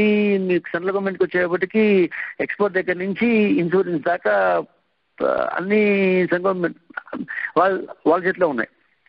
సో ఈ నేపథ్యంలో సాగుకు ఉపయోగపడే ఇన్పుట్స్ ని కాస్ట్ తగ్గించడానికి సెంట్రల్ గవర్నమెంట్ స్థాయిలో ఖచ్చితంగా పనిచేయాల్సి ఉంటుంది. ఆ విషయంగా రామాంజనేయులు లాంటి వాళ్ళు చాలా ఎంపీలతో సమావేశం పెట్టారు. మేము కూడా జాతీయ స్థాయిలో దీని మీద చాలా చర్చలు జరుపుతున్నాం. ఇంకపోతే రెండోది కౌలు రుణాలు, కౌలు రైతులు. సో మేము ఈసారి ఇచ్చే మెయిన్ హామీ అపార్ట్ ఫ్రమ్ రుణమాఫీ, పర్టికులర్లీ గోదావరి జిల్లాలో ఎక్కడైతే అబ్సెంటీ ల్యాండ్ లార్డ్స్ ఎక్కువగా ఉంది, కౌలు రైతులకు రుణ హామీ పథకం. సో కౌలు రైతులకు రుణ హామీ ఇవ్వాలి అంటే బ్యాంకులు మెయిన్ గా కోరుతుండేది ఈ యొక్క ల్యాండ్ ఎవరి పేరుతో ఉంది. ల్యాండ్ వాళ్ళ పేరుతో లేదు కాబట్టి, పట్టాదారు పాస్ పుస్తకం వాళ్ళ పేరుతో ఉండదు కాబట్టి వీళ్ళకి ఎట్టా ఏ విధంగా మేము అప్పు ఇవ్వడం అని. సో వెస్ట్ గోదావరిలో ఒక 2-3 years బ్యాకే ఒక రైతులను కూడా సెల్ఫ్ గ్రూప్ గా చేసి వాళ్ళకి లోన్లు ఇవ్వడం జరిగింది. మాగంటి సీతారామ స్వామి అని ఒక రైతు నాయకుడు చాలా కష్టపడ్డారు. సో దాదాపు 4-5 మండలాల పరిధిలో ఈ యొక్క ఎక్స్పెరిమెంట్ సక్సెస్ అయింది. బట్ సమ్హౌ దాన్ని స్టేట్ లెవెల్ బ్యాంకర్స్ కమిటీ కూడా ఒప్పుకుంది, బాగుంది, అందరూ బాగుంది అన్నా కానీ దాన్ని ఎందుకో కొద్దిగా ముందుకు తీసుకుపోవట్లేదు. సో ఎట్లయితే మనం డ్వాక్రా లెవెల్లో మనం ఏ రకమైన కొలెక్టర్ లేకుండా డ్వాక్రా మహిళకి ఈ రోజు 10 లక్షల రూపాయలు దాకా, 10 లక్షల 15 lakhs దాకా వచ్చి ఉన్నాయి. మినిమం లోన్లు ఇవాళ 50,000. ఒకప్పుడు 2003 మా గవర్నమెంట్ ఉన్నప్పుడు 5,000, 10,000 ఇచ్చే రుణాలు ఈ రోజు ఇన్కమ్ ఎక్కువైంది కాబట్టి 70,000-80,000 అనేది స్టార్టింగ్ గ్రూప్కే ఇస్తారు. సో ఈ విధంగా అంటే రైతు మిత్ర గ్రూపులు 90 ఏర్పాటు చేయడం జరిగింది. ఆ రైతు మిత్ర గ్రూపులు ఆ తర్వాత 2004 తర్వాత పెద్దగా రన్ అయ్యేట్టు కనపట్లేదు. ఆదర్శ రైతులు అన్నారు, మేము ఎక్స్టెన్షన్ ఆఫీసర్స్ అంటే గవర్నమెంట్ కాంట్రాక్ట్ ఎంప్లాయీస్ పెట్టి వాళ్ళని చేసి ఆదర్శ రైతులను పెట్టినారు. సో బేసిక్గా ఎక్స్టెన్షన్ జరగట్లేదు, రైతులను సమీకరించట్లేదు, వాళ్ళకి అవగాహన లేదు. సో ఈ బేస్ లో రైతు మిత్ర కాకపోతే ఆ టైప్ లో ఆ పేరు ఏదైనా కావచ్చు. సో వీళ్ళందరినీ ఒక దీంట్లో సంఘటితపరిచి డ్వాక్రా లెవెల్లో వీళ్ళకి బ్యాంక్స్ ద్వారా లోన్లు ఇవ్వాలి అనేది ఈ రోజు మాకున్న ఐ డోంట్ సే వేగ్ అన్న కానీ స్థూలమైన వ్యూ అది. సో దీన్ని ఏ విధంగా గైడ్ లైన్స్ తీసుకోవాలి, ఏ విధంగా ఆర్బీఐని ఒప్పించాలి, లేదంటే దీనికి ఎస్ఎల్బిసిని ఏ విధంగా ఒప్పించాలి అనేది వర్కౌట్ చేస్తున్నాం. ఇంకపోతే మూడోది మార్కెటింగ్. బేసిక్గా కౌలు రైతులకు కూడా ఇదే ప్రాబ్లం వస్తుంది, మామూలు రైతులు కూడా ఇక్కడే వస్తుంది. రైతు చేతిలో పంట ఉన్నప్పుడు బయట ధర ఉండదు, రైతు చేతిలో పంట లేనప్పుడు బయట ధర బ్రహ్మాండంగా ఉంటుంది. ఎక్కువ స్టాక్ ఉన్నప్పుడు క్రాప్ హాలిడే ఇచ్చే స్టేజ్కి రైతు వచ్చేసారు. మనం భారతదేశం నుంచి ఎక్స్పోర్ట్ చేయడం మానేసాం పూర్తిగా. అది గోధుమ కావచ్చు, రైస్ కావచ్చు, రెండింటిని ఎక్స్పోర్ట్ చేయడం మానేసినాం. June 1వ తేదీ నాటికి న్యూస్ వచ్చింది కదా సార్ గోధుమలు. అదే అండి, గోధుమలు ఎప్పుడు ఎక్స్పోర్ట్ చేస్తున్నామంటే సబ్సిడీ ఇచ్చి మరి ఎక్స్పోర్ట్ చేస్తున్నాం. మన యొక్క అది చికాగో ఫ్యూచర్స్ కంటే మన యొక్క ప్రైస్ తక్కువ ఉంది. సో ఎక్కువకి సబ్సిడీ ఇచ్చి మరి ఎక్స్పోర్ట్ చేస్తాం. దట్టు రైస్ అయితే గవర్నమెంట్ మాత్రమే చేస్తాం, ప్రైవేట్ ఎక్స్పోర్ట్స్ లేదు. ఎందుకు లేదు అంటే జూన్ ఇప్పుడు మన దగ్గర రైస్ లాక్ కాదు. June 1కి మన దగ్గర 10 కోట్ల టన్నుల ఉంటాయి. మన యొక్క ఎఫ్సిఐ మాక్సిమం స్టోర్ చేయగలిగింది 4,70,00,000. అంతకంటే 80% స్టోర్ చేయలేదు. ఇవంతా మిగతా 5 కోట్ల టన్నుల రైసు ఎండకెండి తడుస్తూ వచ్చే ఉంది, సగం కుళ్ళిపోతున్నాయి, రాడెంట్స్ మూలక అన్నీ వస్తున్నాయి. ఎందుకు ఎక్స్పోర్ట్ చేయలేదు అంటే 4 సంవత్సరాల నుంచి ఫుడ్ సెక్యూరిటీ బిల్ ఇస్తే దానికి ఒక 600 కోట్ల టన్నుల ధాన్యం కావాలి కాబట్టి అది తెస్తామని తెస్తాం. సో బేసిక్ గా మనం ఓట్ బ్యాంక్ రైతు యొక్క షోల్డర్ మీద నుంచి మనం షూట్ హిమ్. సో ఎక్స్పోర్ట్ అంటే బేసిక్ గా మనం పండించిన ప్రోడక్ట్ ని మానిటైజ్ చేసుకోకపోతే రైతుకి ఎక్కడి నుంచి డబ్బు వస్తుంది? ఇప్పుడు మనం ఒక పక్క సాగు ఇన్పుట్ కాస్ట్ అనేది పైకి వెళ్ళిపోతుంది, మనం చెప్పుకోం దాన్ని తగ్గించాలి. ఆ విషయం పక్కన పెడితే ఒకసారి ఈ ఇన్పుట్ కాస్ట్ ఎక్కువైనప్పుడు ఆ మేరకు రైతు యొక్క అవుట్పుట్ కాస్ట్, అతను పండించిన ప్రోడక్ట్ కాస్ట్ కూడా పైకి పోవాలి కదా. దాన్ని మనం పైకి పోనీయకుండా మనం ఎక్స్పోర్ట్ చేయకుండా బేసిక్ గా మన భారతదేశం నుంచి వీట్ అండ్ రైస్ ఎక్కువ పోతాయి. సో దీన్ని మనం ఎక్స్పోర్ట్ చేయకుండా మనం ఉన్న ధాన్యాన్ని మనం దాచిపెట్టుకొని దాన్ని మనం రైతు ఎక్కడ పోస్తుంది. ఒక వాల్యూ చైన్ తీసుకుంటే మనీ ఇటుపక్క నుంచి పోవాలి, అటుపక్క నుంచి కావాలి. కానీ అన్ఫార్చునేట్లీ రైతు తన చేతిలో నుంచి పెడుతున్నాడే కానీ రైతుకు వచ్చే రేటు విషయం వచ్చేకి మాత్రం అది స్టేబుల్ అక్కడే ఉండిపోతుంది, ఎక్కువ వచ్చే పరిస్థితి కనపడలేదు. సో ఈ బేసిక్ గా అగ్రికల్చర్ మార్కెటింగ్ ని స్థూలంగా సమూలంగా మార్చాల్సిన అవసరం ఉంది. మన యొక్క ట్రెడిషనల్ ఫుడ్ సెక్యూరిటీ అనేది బహుశా మనం కొంత మార్చుకోవాలి ఉంది. కాదు మన దగ్గర 10 కోట్ల టన్నులు రైస్ పెట్టుకొని మనం ఏం ఫుడ్ సెక్యూరిటీ మాట్లాడేది ఎవ్రీ ఇయర్ అంటే మనకు ఎక్కువైపోతుందో లేకపోతే అందరికీ ఫుడ్ అందుతుందా అంటే అది ఇంకొక ప్రాబ్లం, అది దాని ఏమో సిస్టమిక్ ప్రాబ్లం అది. బట్ పండిన ప్రోడక్ట్ మనం కరెక్ట్ గా మానిటైజ్ చేస్తున్నామా, ఆ మానిటైజ్ చేస్తున్న డబ్బు వాల్యూ చైన్ ద్వారా రైతుకి వెళ్తుందా? వెళ్ళట్లేదు. మనం విత్తనాలు రైతుకి సప్లై చేయలేకపోతున్నాం. మనం ఇంకోటి బేసిక్ గా ఇన్పుట్ లో వచ్చేది లేబర్ కాస్ట్. ఉపాధి హామీ పథకాన్ని వ్యవసాయంతో అనుసంధానం చేద్దామని గత 5 సంవత్సరాల నుంచి ఉపాధి హామీ పథకం పెట్టినప్పటి నుంచి రైతు సంఘాలు ఢిల్లీ లెవెల్లో మాట్లాడుతూనే ఉన్నాయి, రమేష్ మాట్లాడి మేము అందరూ మాట్లాడినాం. కానీ అది ఎందుకు చేయకూడదో కూడా అర్థం కాదు. మొన్నలా 70-80 రూపాయలు ఉన్న లేబరు ఒక్కసారిగా 200 రూపాయలు 250 రూపాయలు అంటే ఇక్కడ మేము రైతు కూలీని వ్యతిరేకిస్తాం అని కాదు, బేసిక్ ఇన్పుట్ యొక్క కాస్ట్ ఆ టైప్ లో ఎక్కువైపోతుంది. రైతు ఏం చేస్తాడు? దెన్ మోహన్ కందా కమిటీ, ఇంతకుముందు రామచంద్రారెడ్డి కమిటీ, తర్వాత జేపీ ఘోష్ కమిటీ, ఇప్పుడు కొత్త మోహన్ కందా, ఈ కమిటీస్ అన్నీ ఉన్నాయి. బేసిక్ గా మోహన్ కందా కమిటీ రీసెంట్ గా కాపాడాలి మీకు చెప్పింది ఏమంటే పంట నిల్వకు గోదాములు, కోల్డ్ స్టోరేజ్ నిర్మాణం. ఈసారి 48 కోట్లు ఇచ్చారు మన యొక్క స్టేట్ బడ్జెట్ లో, మొత్తం స్టేట్ 2 సంవత్సరాల లోపల చేస్తారంట. సో ఇప్పుడు వ్యవసాయంలోకి అట్రాక్ట్ చేసే పరిస్థితి కనపట్లేదు. సామాజిక భద్రత అంతా ఏం లేదు. 50 సంవత్సరాలు దాటిన రైతులకు నెలవారీ పెన్షన్ ఇవ్వాలంటే మామూలు ఓల్డ్ ఏజ్ పెన్షన్ వాళ్ళు కల్పిస్తున్నారే కానీ ఇంతవరకు మనం వాళ్ళకి ఏం ఇవ్వలేదు. ఇంకోటి ఏమంటే ప్రకృతిలో ఇప్పించాలి. ఇప్పుడు ఇందాక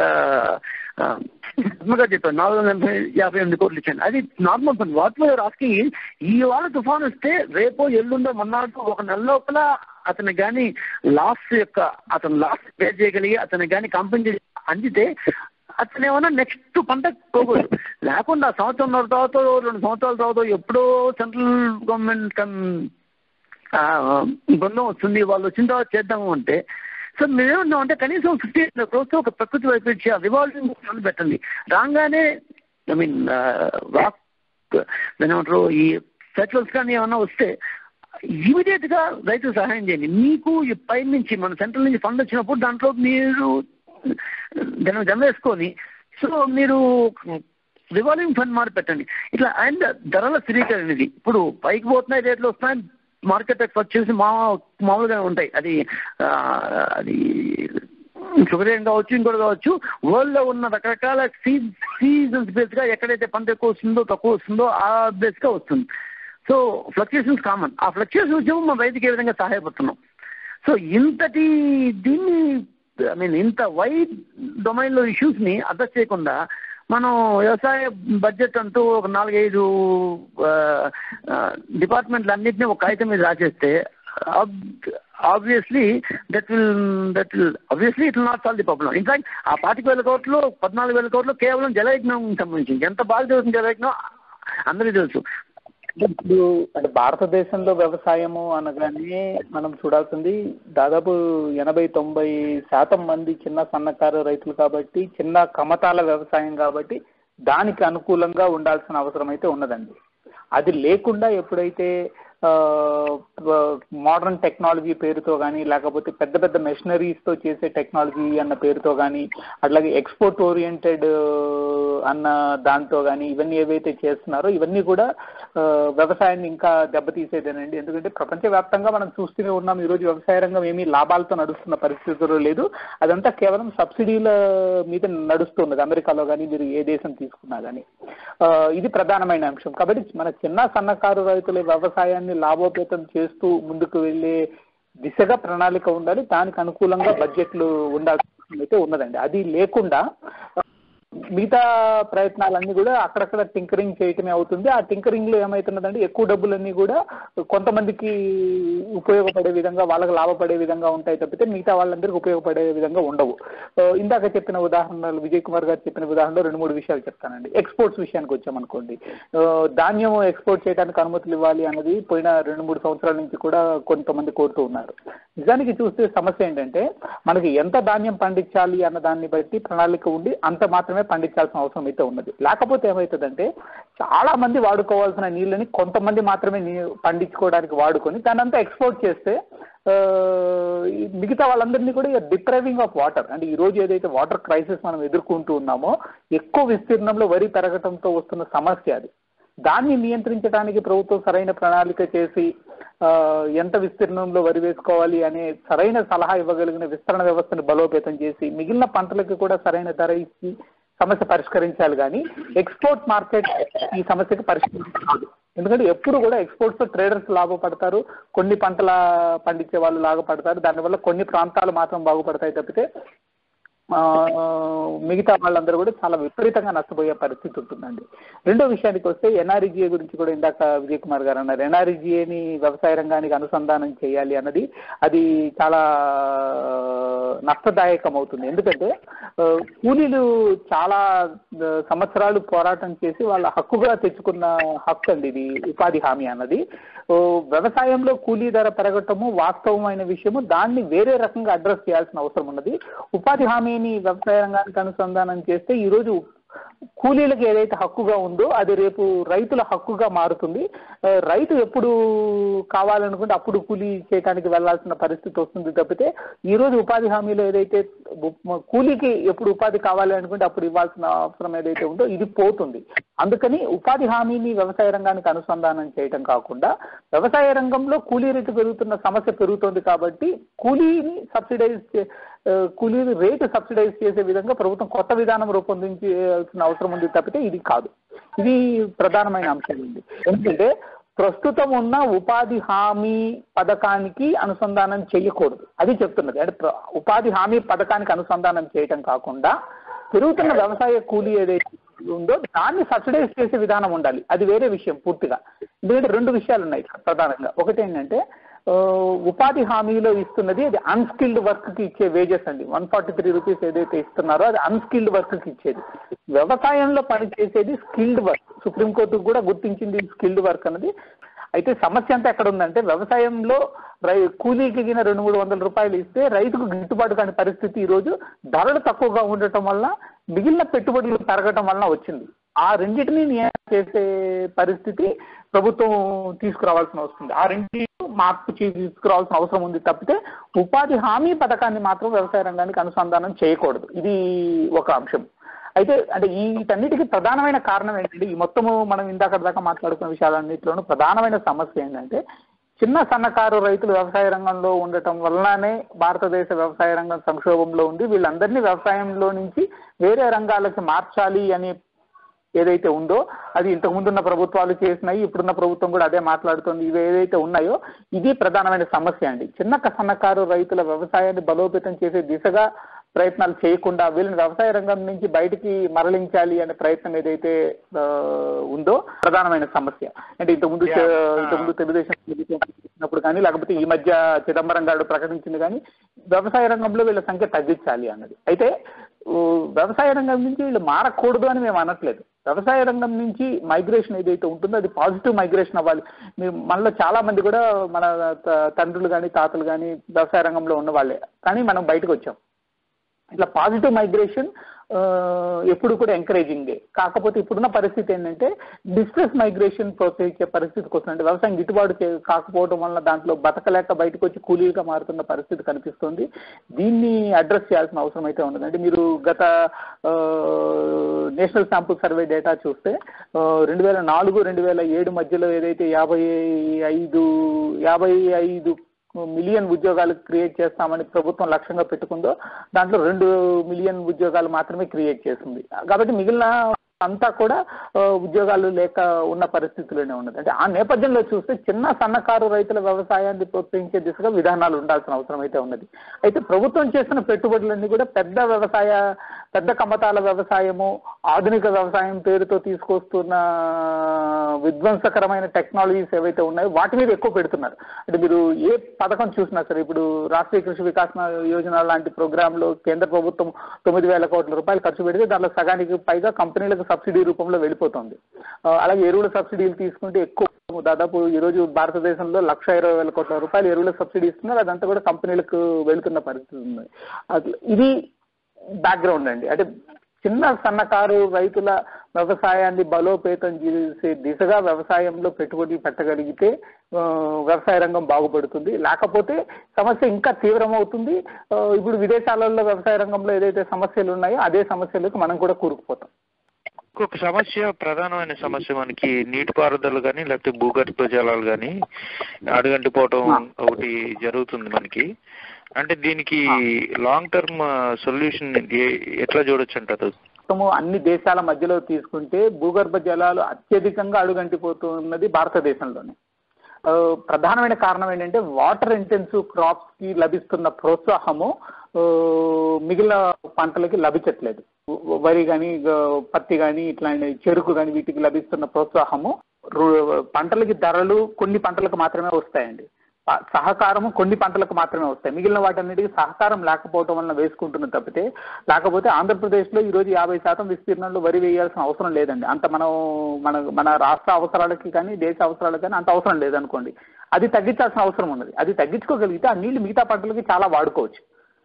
అది వాడుకోలేని పరిస్థితి, అది వాడుకోకుండా ఎక్కడైతే నీళ్లు ఉన్నాయో అక్కడ ఎక్కువగా దుర్వినియోగం చేస్తూ మిగిలిన చోట నీళ్లు వాడుకోలేని పరిస్థితి తీసుకురావడం ఏదైతే ఉందో ఇది ప్రధానమైన సమస్య. అంటే సరైన పంటలకి ప్రోత్సాహం ఇచ్చే దిశగా ప్రభుత్వ ప్రోత్సాహకాలు ఉండాలి. అంటే ఈ రోజు ఉన్నది ఏంటంటే సరైన ల్యాండ్ యూజ్ ప్లానింగ్ ని ప్రోత్సహించే దిశగా ప్రభుత్వ విధానాలు లేవు. దానివల్ల ఏమవుతుందంటే బాగా ఎక్స్ప్లాయిట్ చేసే పంటలని ఎక్కువ వేసుకుంటున్న పరిస్థితి ఉంది. అంటే మీకు చాలా ఆశ్చర్యం వేస్తుంది. ఈ రోజు చూసుకుంటే తలసరి తాగునీటి యాక్సెస్ ఆంధ్రప్రదేశ్లో అన్నిటికీ జిల్లాల కంటే అతి తక్కువగా ఉన్నది తూర్పుగోదావరి జిల్లాలో. కారణం ఏంటంటే మొత్తం అంతా కూడా మంచి నీళ్లు కాదు, అవన్నీ ఎరువులు ఎక్కువగా వాడటం వల్ల, పురుగు మందులు ఎక్కువ వాడటం వల్ల అది తాగడానికి కూడా పనికిరాని స్టేజ్కి అక్కడున్న వాటర్ అంతా తీసుకొచ్చేసారు విపరీతంగా ఇవన్నీ వాడటం వల్ల. అంటే నీళ్లు ఉండటమే కాదు, అవసరం ఏంటంటే ఆ నీళ్లు ఎట్లా వాడుకుంటామో ఆ సరైన దిశలో నీళ్లు వాడుకునే దానికి ప్రభుత్వం ఎట్లాంటి ప్రోత్సాహకాలు, ఎలాంటి నియంత్రణలు పెడుతుంది అన్నది ప్రధానమైన అంశం. ఈ దిశగా ప్రభుత్వము ప్రయత్నం చేయాల్సిన అవసరం అయితే ఉంది. అది చెయ్యట్లేదు ప్రభుత్వము.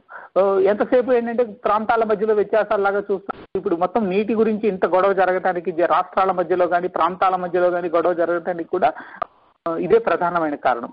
అంటే డ్యాముల కోసం గొడవ జరగడానికి కూడా ఇదే కారణం అండి. ఎందుకంటే మీకు డ్యామ్ కట్టిన చోట అయితేనేమో మీకు 200-300 రూపాయలు నీటి తిరువా గడితే 3 పంటలకి నీళ్లు ఇస్తారు. మిగతా చోట్ల బోర్ వేసుకొని సొంతగా బోర్ వేసుకోవాలి, బోర్ మెయింటెనెన్స్ సొంతగా పెట్టుకోవాలి. ఈ మధ్య అయితే ఉచిత విద్యుత్ అని ఇస్తున్నారు, కానీ ఇంతకుముందు అయితే అది కూడా వాళ్ళే పెట్టుకోవాల్సిన పరిస్థితి ఉంది. అంటే ఎకరానికి పెట్టుబడి ఖర్చు చాలా పెరుగుతుంది. కానీ అదే పంట వేసే తప్పితే మార్కెట్లో గవర్నమెంట్ కొనదు. కనీసం మద్దతు ధర కన్నా మిగతా పంటలకి ధరలు వ్యత్యాసాలు ఉన్నా సరే వరి లాంటి పంటకైతే ప్రభుత్వం కొంటుంది కాబట్టి కనీస మద్దతు ధర లభిస్తుందని ఎక్కువ మంది రైతులు వరి వేసుకునే పరిస్థితికి వస్తున్నారు. ఈ రోజు చూస్తే పరిస్థితి అనంతపూర్ లాంటి జిల్లాలో కూడా వరి వేసుకుంటున్న పరిస్థితి ఉన్నది. అట్లాగే కడప అనంతపూర్ కానీ నల్గొండ లాంటి చాలా డ్రై డిస్ట్రిక్ట్స్ ఏవైతే ఉన్నాయో, మహబూబ్ నగర్ కానీ డ్రై డిస్ట్రిక్ట్స్ ఏవైతే ఉన్నాయో అక్కడ బత్తాయి తోటలు విపరీతంగా పెరుగుతుందండి. మామూలుగా మిగిలిన పంటలతో పోల్చుకుంటే దానికి నీటి వినియోగం దాదాపు 5-6 రెట్లు ఎక్కువ. ఏ ప్రాంతంలో అక్కడున్న వసతులు వనరులను బట్టి ఏ పంటలు ప్రోత్సహించాలి అన్న దాని గురించి ప్రభుత్వము సరైన ప్రణాళిక చేయకపోవటము, దానికి సరైన ప్రోత్సాహకాలు ఇవ్వకపోవడం వల్ల ఇదంతా జరుగుతుంది. దీన్ని నుంచి బయటికి తీసుకురావాల్సిన అవసరం ఉన్నది. రెండోది, అట్లాగే వర్ష నీటిని ఏ పొలంలో ఆ పొలంలో ఆపుకునే రెయిన్ వాటర్ హార్వెస్టింగ్ సిస్టమ్స్ మీద చాలా పని జరిగింది. మేము ఆంధ్రప్రదేశ్లో కొన్ని వేల ఎకరాల్లో చూపించాము. కనీసం అనంతపూర్ లాంటి జిల్లాలలో కూడా మనం సరైన ప్లానింగ్ చేసుకోగలిగితే 3 లక్షల లీటర్ల వరకు ఎకరానికి నీళ్లు హార్వెస్ట్ చేసుకోవచ్చు అన్నది. వర్షం నీటిని హార్వెస్ట్ చేసుకోవచ్చు. 50% నీరు బయటికి వెళ్ళిపోతుంది అనుకున్నా సరే కనీసం 3 లక్షల లీటర్లు హార్వెస్ట్ చేసుకోవచ్చు. సో తర్వాత పంట చాలా బాగా పండించుకోవచ్చు. అయితే వీటి మీద ప్రభుత్వము ఇన్వెస్ట్మెంట్ పెట్టాల్సిన అవసరం అయితే ఉంటుంది. అంటే భారీ నీటిపారుదల మీద పెట్టిన ఇన్వెస్ట్మెంట్స్ కాకుండా చిన్న నీటిపారుదల మీద, తర్వాత పొలం స్థాయిలో రెయిన్ వాటర్ హార్వెస్టింగ్ మీద, వీటి మీద ఎక్కువ ప్రోత్సాహకాలు పెట్టాల్సిన అవసరం అయితే ఉన్నది. అయితే మనం ఈ సంవత్సరం బడ్జెట్ లో చూసినా సరే దాదాపు 14,000 కోట్ల రూపాయలు ఎంతో జలయజ్ఞం మీద పెట్టినారు. ఈ జలయజ్ఞం కార్యక్రమం ఎప్పటికీ పూర్తయ్యేది కాదు, ఇది ఫైనల్ గా రూపుదాల్చదు. ఎందుకంటే వీటిలో చూస్తే మీకు ప్రధానమైన సమస్య ఏంటంటే 38 పథకాలు ఏవైతే ఉన్నాయో ఈ జలయజ్ఞం కింద, ఇవన్నీ కూడా లిఫ్ట్ ఇరిగేషన్ నడవాలి అనుకుంటే పవర్ కావాల్సిన అవసరం ఉంటుంది. ఆ పవర్ కాస్ట్లన్నీ లెక్కేసుకుంటే ఈ రోజుకే ఎకరానికి 22,000 రూపాయలు ఖర్చు పెడితే తప్పితే ఎకరానికి 300 మిల్లీమీటర్ల నీళ్లు సంవత్సరం మొత్తం మీద ఇవ్వడానికి అవకాశం ఏర్పడదు. అది జరగని పని. భవిష్యత్తులో వచ్చే 100 సంవత్సరాల కాలంలో కూడా ఇవి ఏవి కూడా కార్యరూపం దాల్చవండి. అంటే ఇంత లోపభూయిష్టమైన ప్రణాళికతో ఏదైతే చేస్తున్నారో ఇవన్నీ కూడా ప్రభుత్వం ప్రజల మీద భారం రుద్దుతోంది. అంటే అప్పులు చేస్తున్నారు, అప్పులన్నీ కూడా మళ్ళీ ప్రజల మీద రుద్దుతున్నారు. దానివల్ల వడ్డీలు కట్టుకోవడానికే ఎక్కువ బడ్జెట్లో డబ్బులన్నీ కూడా ఎక్కువ వాటికి వెళ్ళిపోతున్నాయి.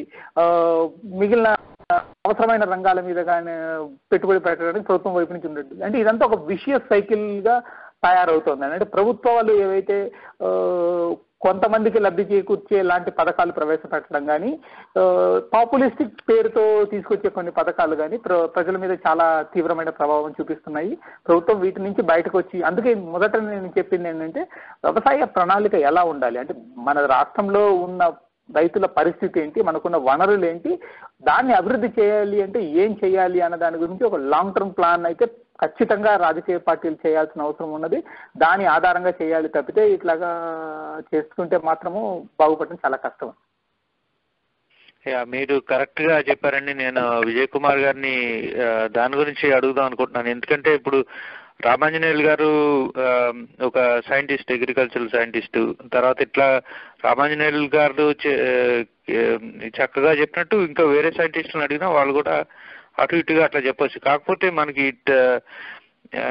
చివరికి మనకు వచ్చేటప్పటికి రాజకీయంగా పరిష్కారమే, లేకపోతే రాజకీయంతో దూర దృష్టి కలిగి ఒక బలమైన నాయకత్వం చూపించి ఇదిగో మనం ముందుకి ఇట్లా పోవాలి అనేది.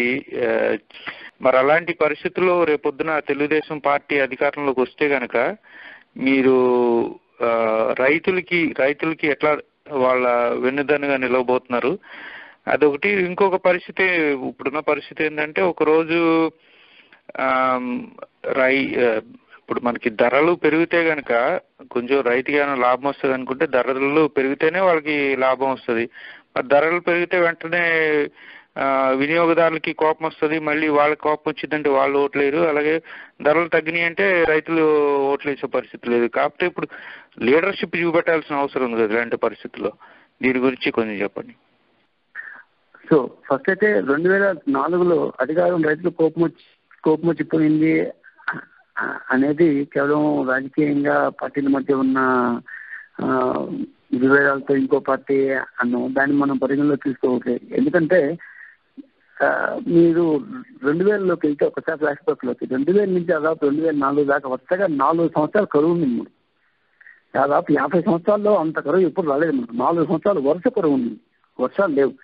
సో ఆబ్వియస్లీ ఆ యాంటీ ఇన్కంబెన్సీ ఫీలింగ్ అనేది ఉంటుంది. కాకపోతే నేను ఇందాక చెప్పినట్టు అప్పటి బడ్జెట్ ప్రకారం మేము 5%, 25,000లో మేము 5% నిధులు కేటాయించాం. సో ఈ రోజు ఇన్కమ్ అనేది అనూహ్యంగా ఎక్కువైంది. అది 2006 నుంచి 5-6 నుంచి వచ్చిన ఎకనమిక్ బూమ్ కావచ్చు, లేకపోతే 2008-9లో వచ్చిన రెసెషన్ మనకంటే పెద్దగా తాకడం కాకపోవచ్చు. ఈ దీంట్లో ఖచ్చితంగా భారతదేశం యొక్క ఆదాయం ఎక్కడితో వెళ్ళింది, ది సేమ్ టైం ఆంధ్రప్రదేశ్ ఆదాయం కూడా వెళ్ళింది. దేర్ ఆన్ ది కాస్ట్ 25,000 కోట్లు ఉండేవాళ్ళం మనం ఇప్పుడు ఈసారి 161,000 కోట్లు బడ్జెట్ పెట్టామంటే మన ఆదాయం అనూహ్యంగా పెరిగింది. మేము ఫస్ట్ నుంచి ముట్టుకునేది ఏంటి అంటే ఈ 10 సంవత్సరాల్లో ఏదైతే ఆదాయాలు పెరిగాయో ఆ ఆదాయాలు రైతులకు కావచ్చు, కావాల్సిన సెక్షన్స్ కావచ్చు, ఆ సెక్షన్స్ కి రాలేదు. ఇందాక రామయ్య గారు చెప్పినట్టు జలయజ్ఞ లాంటి పథకాలు వెళ్తున్నాయి, దాని నుంచి రేట్ ఆఫ్ రిటర్న్ అనేది ఏమి లేదు. సో ఎప్పుడైతే రేట్ ఆఫ్ రిటర్న్ లేదో మీకు కావాల్సిన సెక్షన్స్ పోవట్లేదు. ఆదాయాన్ని సంపాదించడం ఒక ఎత్తైతే దాన్ని ఖర్చు పెట్టే ఎక్స్పెండిచర్ ప్యాటర్న్ కూడా ఇంకోటి. ఖచ్చితంగా ఇప్పుడు ప్రభుత్వానికి ఒక పార్టీ రైతు విభాగం జనరల్ సెక్రటరీ చెప్తున్నాను, ఇప్పటి ప్రభుత్వానికి ఎక్స్పెండిచర్ ప్యాటర్న్ మీద ఏ మాత్రం శ్రద్ధ లేదు. ఉదాహరణకి నిన్న క్యాబ్ 2011-12 సంబంధించి తీవ్రంగా విమర్శలు చేసింది. సో మనకు వచ్చే ఆదాయాన్ని ఎలా ఖర్చు పెడుతున్నాం అనేది చాలా ముఖ్యం. మేము ఫస్ట్ నుంచి చెప్తున్నాము ఈ ఆదాయాన్ని కరెక్ట్గా ఖర్చు పెట్టాలి. సో ఆదాయాన్ని కరెక్ట్గా ఖర్చు పెడితే ఇప్పుడు ధరలు పెరిగితే వినియోగదారులుకి కష్టం అవుతుంది అని మీరు అన్నారు. ఖచ్చితంగా దానికోసమే మనం అబ్సల్యూట్ వాల్యూలో గవర్నమెంట్ ఎక్స్ట్రా ఫండ్స్ కేటాయించాలి, ఎక్స్ట్రా నిధులు కేటాయించాలి అని. ఇప్పుడు మనం మన యొక్క ఆర్థిక నిపుణులు, వ్యవసాయ నిపుణులు అందరూ కలిసి కనీసం 10,000 కోట్లు ఇస్తే కానీ ఈ వ్యవసాయం ఒక గట్టుకు రాదు అని చెప్తున్న నేపథ్యంలో కేవలం 2,900 కోట్లు ఇస్తే అంటే 7,000 కోట్లు, 1,500 కోట్లు అంటే సరే అనుకోవచ్చు, 7,000 కోట్లు. ఇప్పుడు ఇంతమంది నిపుణులు చెప్పేది అబద్ధం కాదు, కావాలని కాదు, వాళ్ళకేదో గవర్నమెంట్ మీద కోపం లేదు, ఏం లేదు. మా పార్టీ అంటే ఒకవేళ కావాలని చెప్పింది అనుకున్నా కూడా, కానీ ఇంతమంది ఆర్థిక నిపుణులు కావాలని చెప్పరు కదండి. సో మనకు అయ్యే ఖర్చు ఇంత, మనం ఇచ్చే ఖర్చు ఇంత.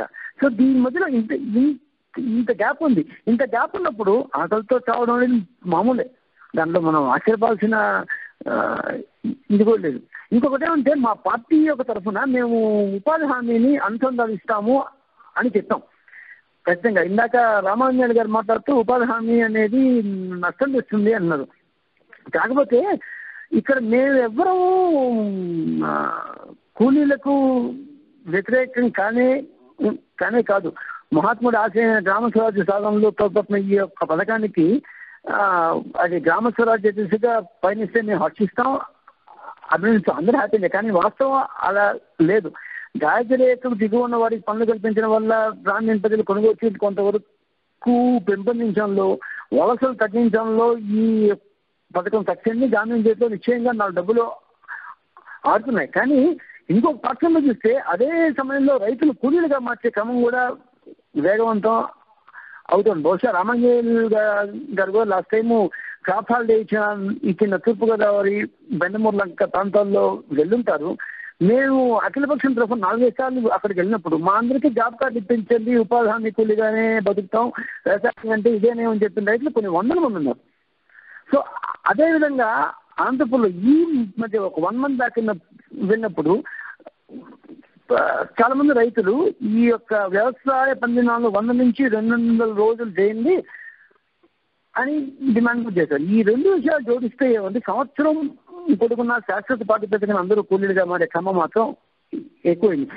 దీన్ని మనం వ్యవసాయ కూలీలకు మేలు చేస్తామో లేదంటే రైతుకి వ్యతిరేకం చేస్తామో అన్న ఇదిగా చూడకుండా ఇద్దరికి సమన్వయం చేయాల్సిన అవసరం అయితే ఉంది. ఒక్క గవర్నమెంట్ లో ఉన్న వ్యక్తులుగా ఇద్దరిని వేరువేరుగా చూడకుండా కొంత సమన్వయం సాధించాల్సిన అవసరం అయితే ఉంది. వాళ్ళు ఎక్కువ, వీళ్ళు ఎక్కువ, వాళ్ళ అవసరాలు వాళ్ళు వీళ్ళ మీద అధికారం ఎలా ఇస్తారు, ఇట్లాంటి మరీ ట్రెడిషనల్ దీని పోకుండా కొన్ని rules and regulations, guide lines strict గా మానిటర్ చేస్తూ, ఎవాల్యుయేట్ చేస్తూ దీని మీద చేయకపోతే రైతుకి ఇన్పుట్ కాస్ట్ తగ్గడం అనేది చాలా కష్టం. దెన్ నెక్స్ట్ నెక్స్ట్ స్టెప్ ఏదంటే పాలసీ ఇష్యూస్ లో ఇప్పుడు ఇన్సూరెన్స్ రైతుకు కానీ సరైన సమయానికి వస్తే వాడికి ఏ ప్రాబ్లం ఉండదు. కానీ ఇన్సూరెన్స్ రావాలంటే అది ఎక్కడుంది? It is in hands of central government. So state గవర్నమెంట్కి ఎలాంటి సంబంధం లేదు. సో ఇట్లా ఒక్కొక్కటి మన ఫర్టిలైజర్, బ్యాంక్ రుణాలు, సో అన్ని సెంట్రల్ గవర్నమెంట్ దగ్గరే ఉంటాయి. కానీ పేరుకు మాత్రం వ్యవసాయం అయితే స్టేట్ సబ్జెక్ట్ అంట అన్నమాట. సో వ్యవసాయం స్టేట్ సబ్జెక్ట్ అయినా కూడా అది ఎక్కువ బాగా ఉండేదంతా సెంట్రల్ గవర్నమెంట్ చేతిలో. సో అంటే ఇక్కడ ఒక పార్టీ రావచ్చు, అక్కడ ఒక పార్టీ రావచ్చు, అది కాదు. కానీ కేంద్ర రాష్ట్రాల మధ్య వ్యవసాయ విషయంలో సమన్వయం అనేది ఖచ్చితంగా ఉండాలి సార్. ఎప్పుడైతే ఈ సమన్వయం, cooperation, both convergence and as well as cooperation ఎప్పుడైతే లోపిస్తున్నాయో, ఇది మాకు సంబంధం లేని విషయం, వాళ్ళ రాష్ట్రంలో ఒకరు వస్తే వాళ్ళు చూసుకుంటారు, నాకేం సంబంధం లేదు, నేను ఒక బృందాన్ని పంపించేస్తాను అనే ఒక ఈ రాజకీయ దృక్పథం ఎప్పుడైతే రాజకీయ పార్టీ మీద ఉందో అది అల్టిమేట్ గా రైతుని అఫెక్ట్ చేస్తుంది. సో ఈ అట్లీస్ట్ రైతు విషయంలో అయినా రాజకీయ పార్టీలు ఖచ్చితంగా వాళ్ళ యొక్క రాజకీయ విభేదాలను అనండి, సిద్ధాంతాలు అనండి, కొంతసేపు పక్కన పెట్టి కొంత కోఆర్డినేషన్తో both central as well as state government వ్యవహరించాల్సిన అవసరం అయితే ఉంది. హలో, అవును సార్. అంటే చివరిగా ఇంకొక విషయం అడగదలుచుకున్నా అండి.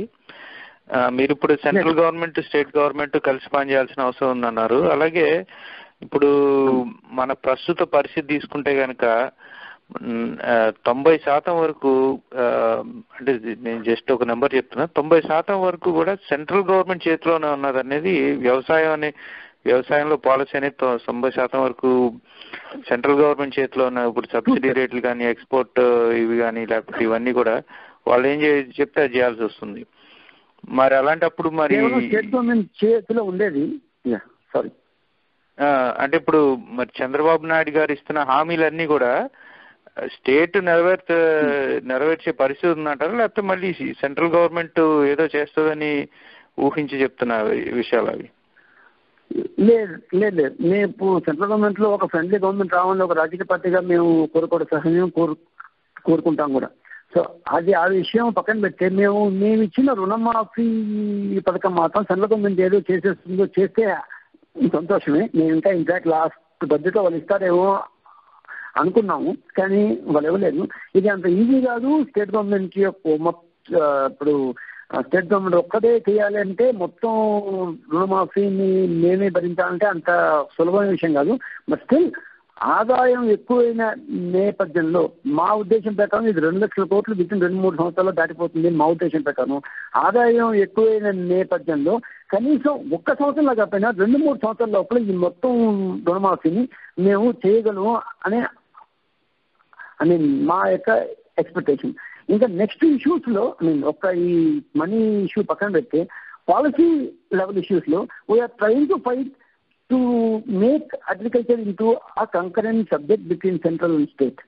And కనీసం రాజ్యాంగాన్ని మార్చకపోయినా ఇమీడియట్ గా ఇందాక నేను చెప్పినట్టు కొంత పాలసీలో ఇష్యూస్ ఇప్పుడు ఎప్పుడు ప్రకృతి ఉత్పాతం జరిగిందో ఆ యొక్క నెక్స్ట్ సంవత్సరం తర్వాత రాకుండా 2 నెలల్లో 1 నెలలో నిన్న 2 months క్రితం న్యూస్ పేపర్లో మీరు చదివే ఉంటారు.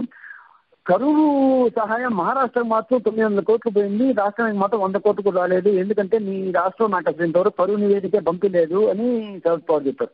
సో వాళ్ళ గవర్నమెంటే ఆయనే చెప్పారు. సో ఇంత లోపభూయిష్టంగా మన యొక్క ఎగ్జిక్యూటివ్ ఉన్నప్పుడు మనం అసలు కరువు నివేదిక ఎందుకు పంపలేదు? మనం ఇక్కడ 876 మండలాన్ని కరువు మండలాలుగా ప్రకటించినప్పుడు ఆ మేరకు పోవాలి కదా.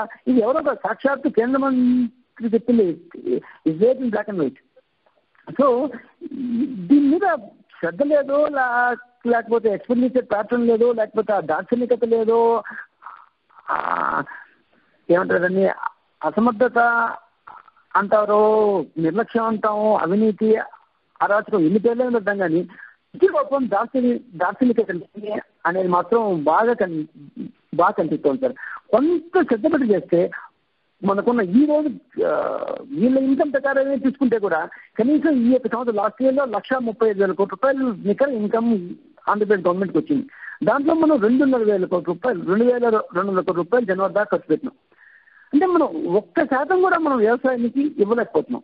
సో జీడిపి లెక్కను తీసుకుంటే కూడా ఈ రోజుకి 13.8% జీడిపికి ఆంధ్రప్రదేశ్ జీడిపికి వ్యవసాయం ఇస్తున్నప్పుడు 13% కాకపోయినా కనీసం 4-5% అన్నా ఇవ్వాల్సిన అవసరం ఖచ్చితంగా ఉంది.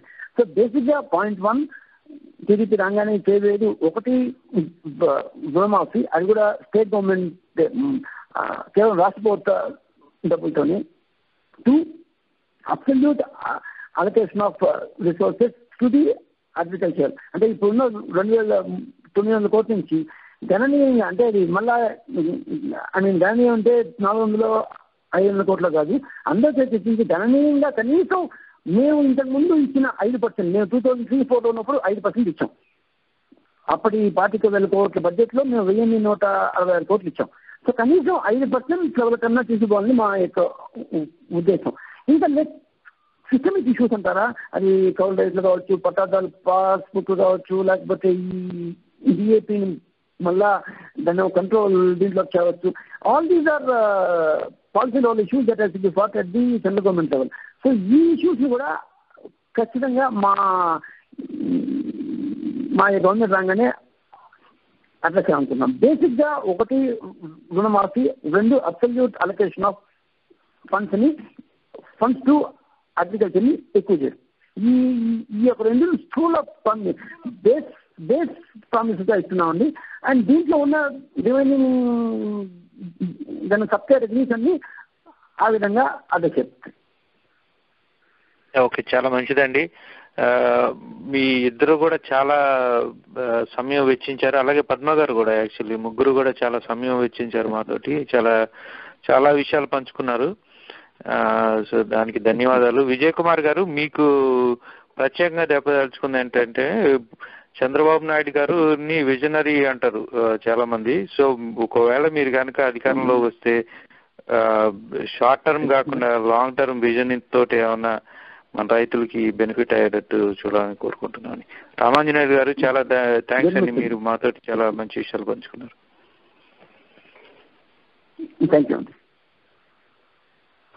Okay, thank you sir.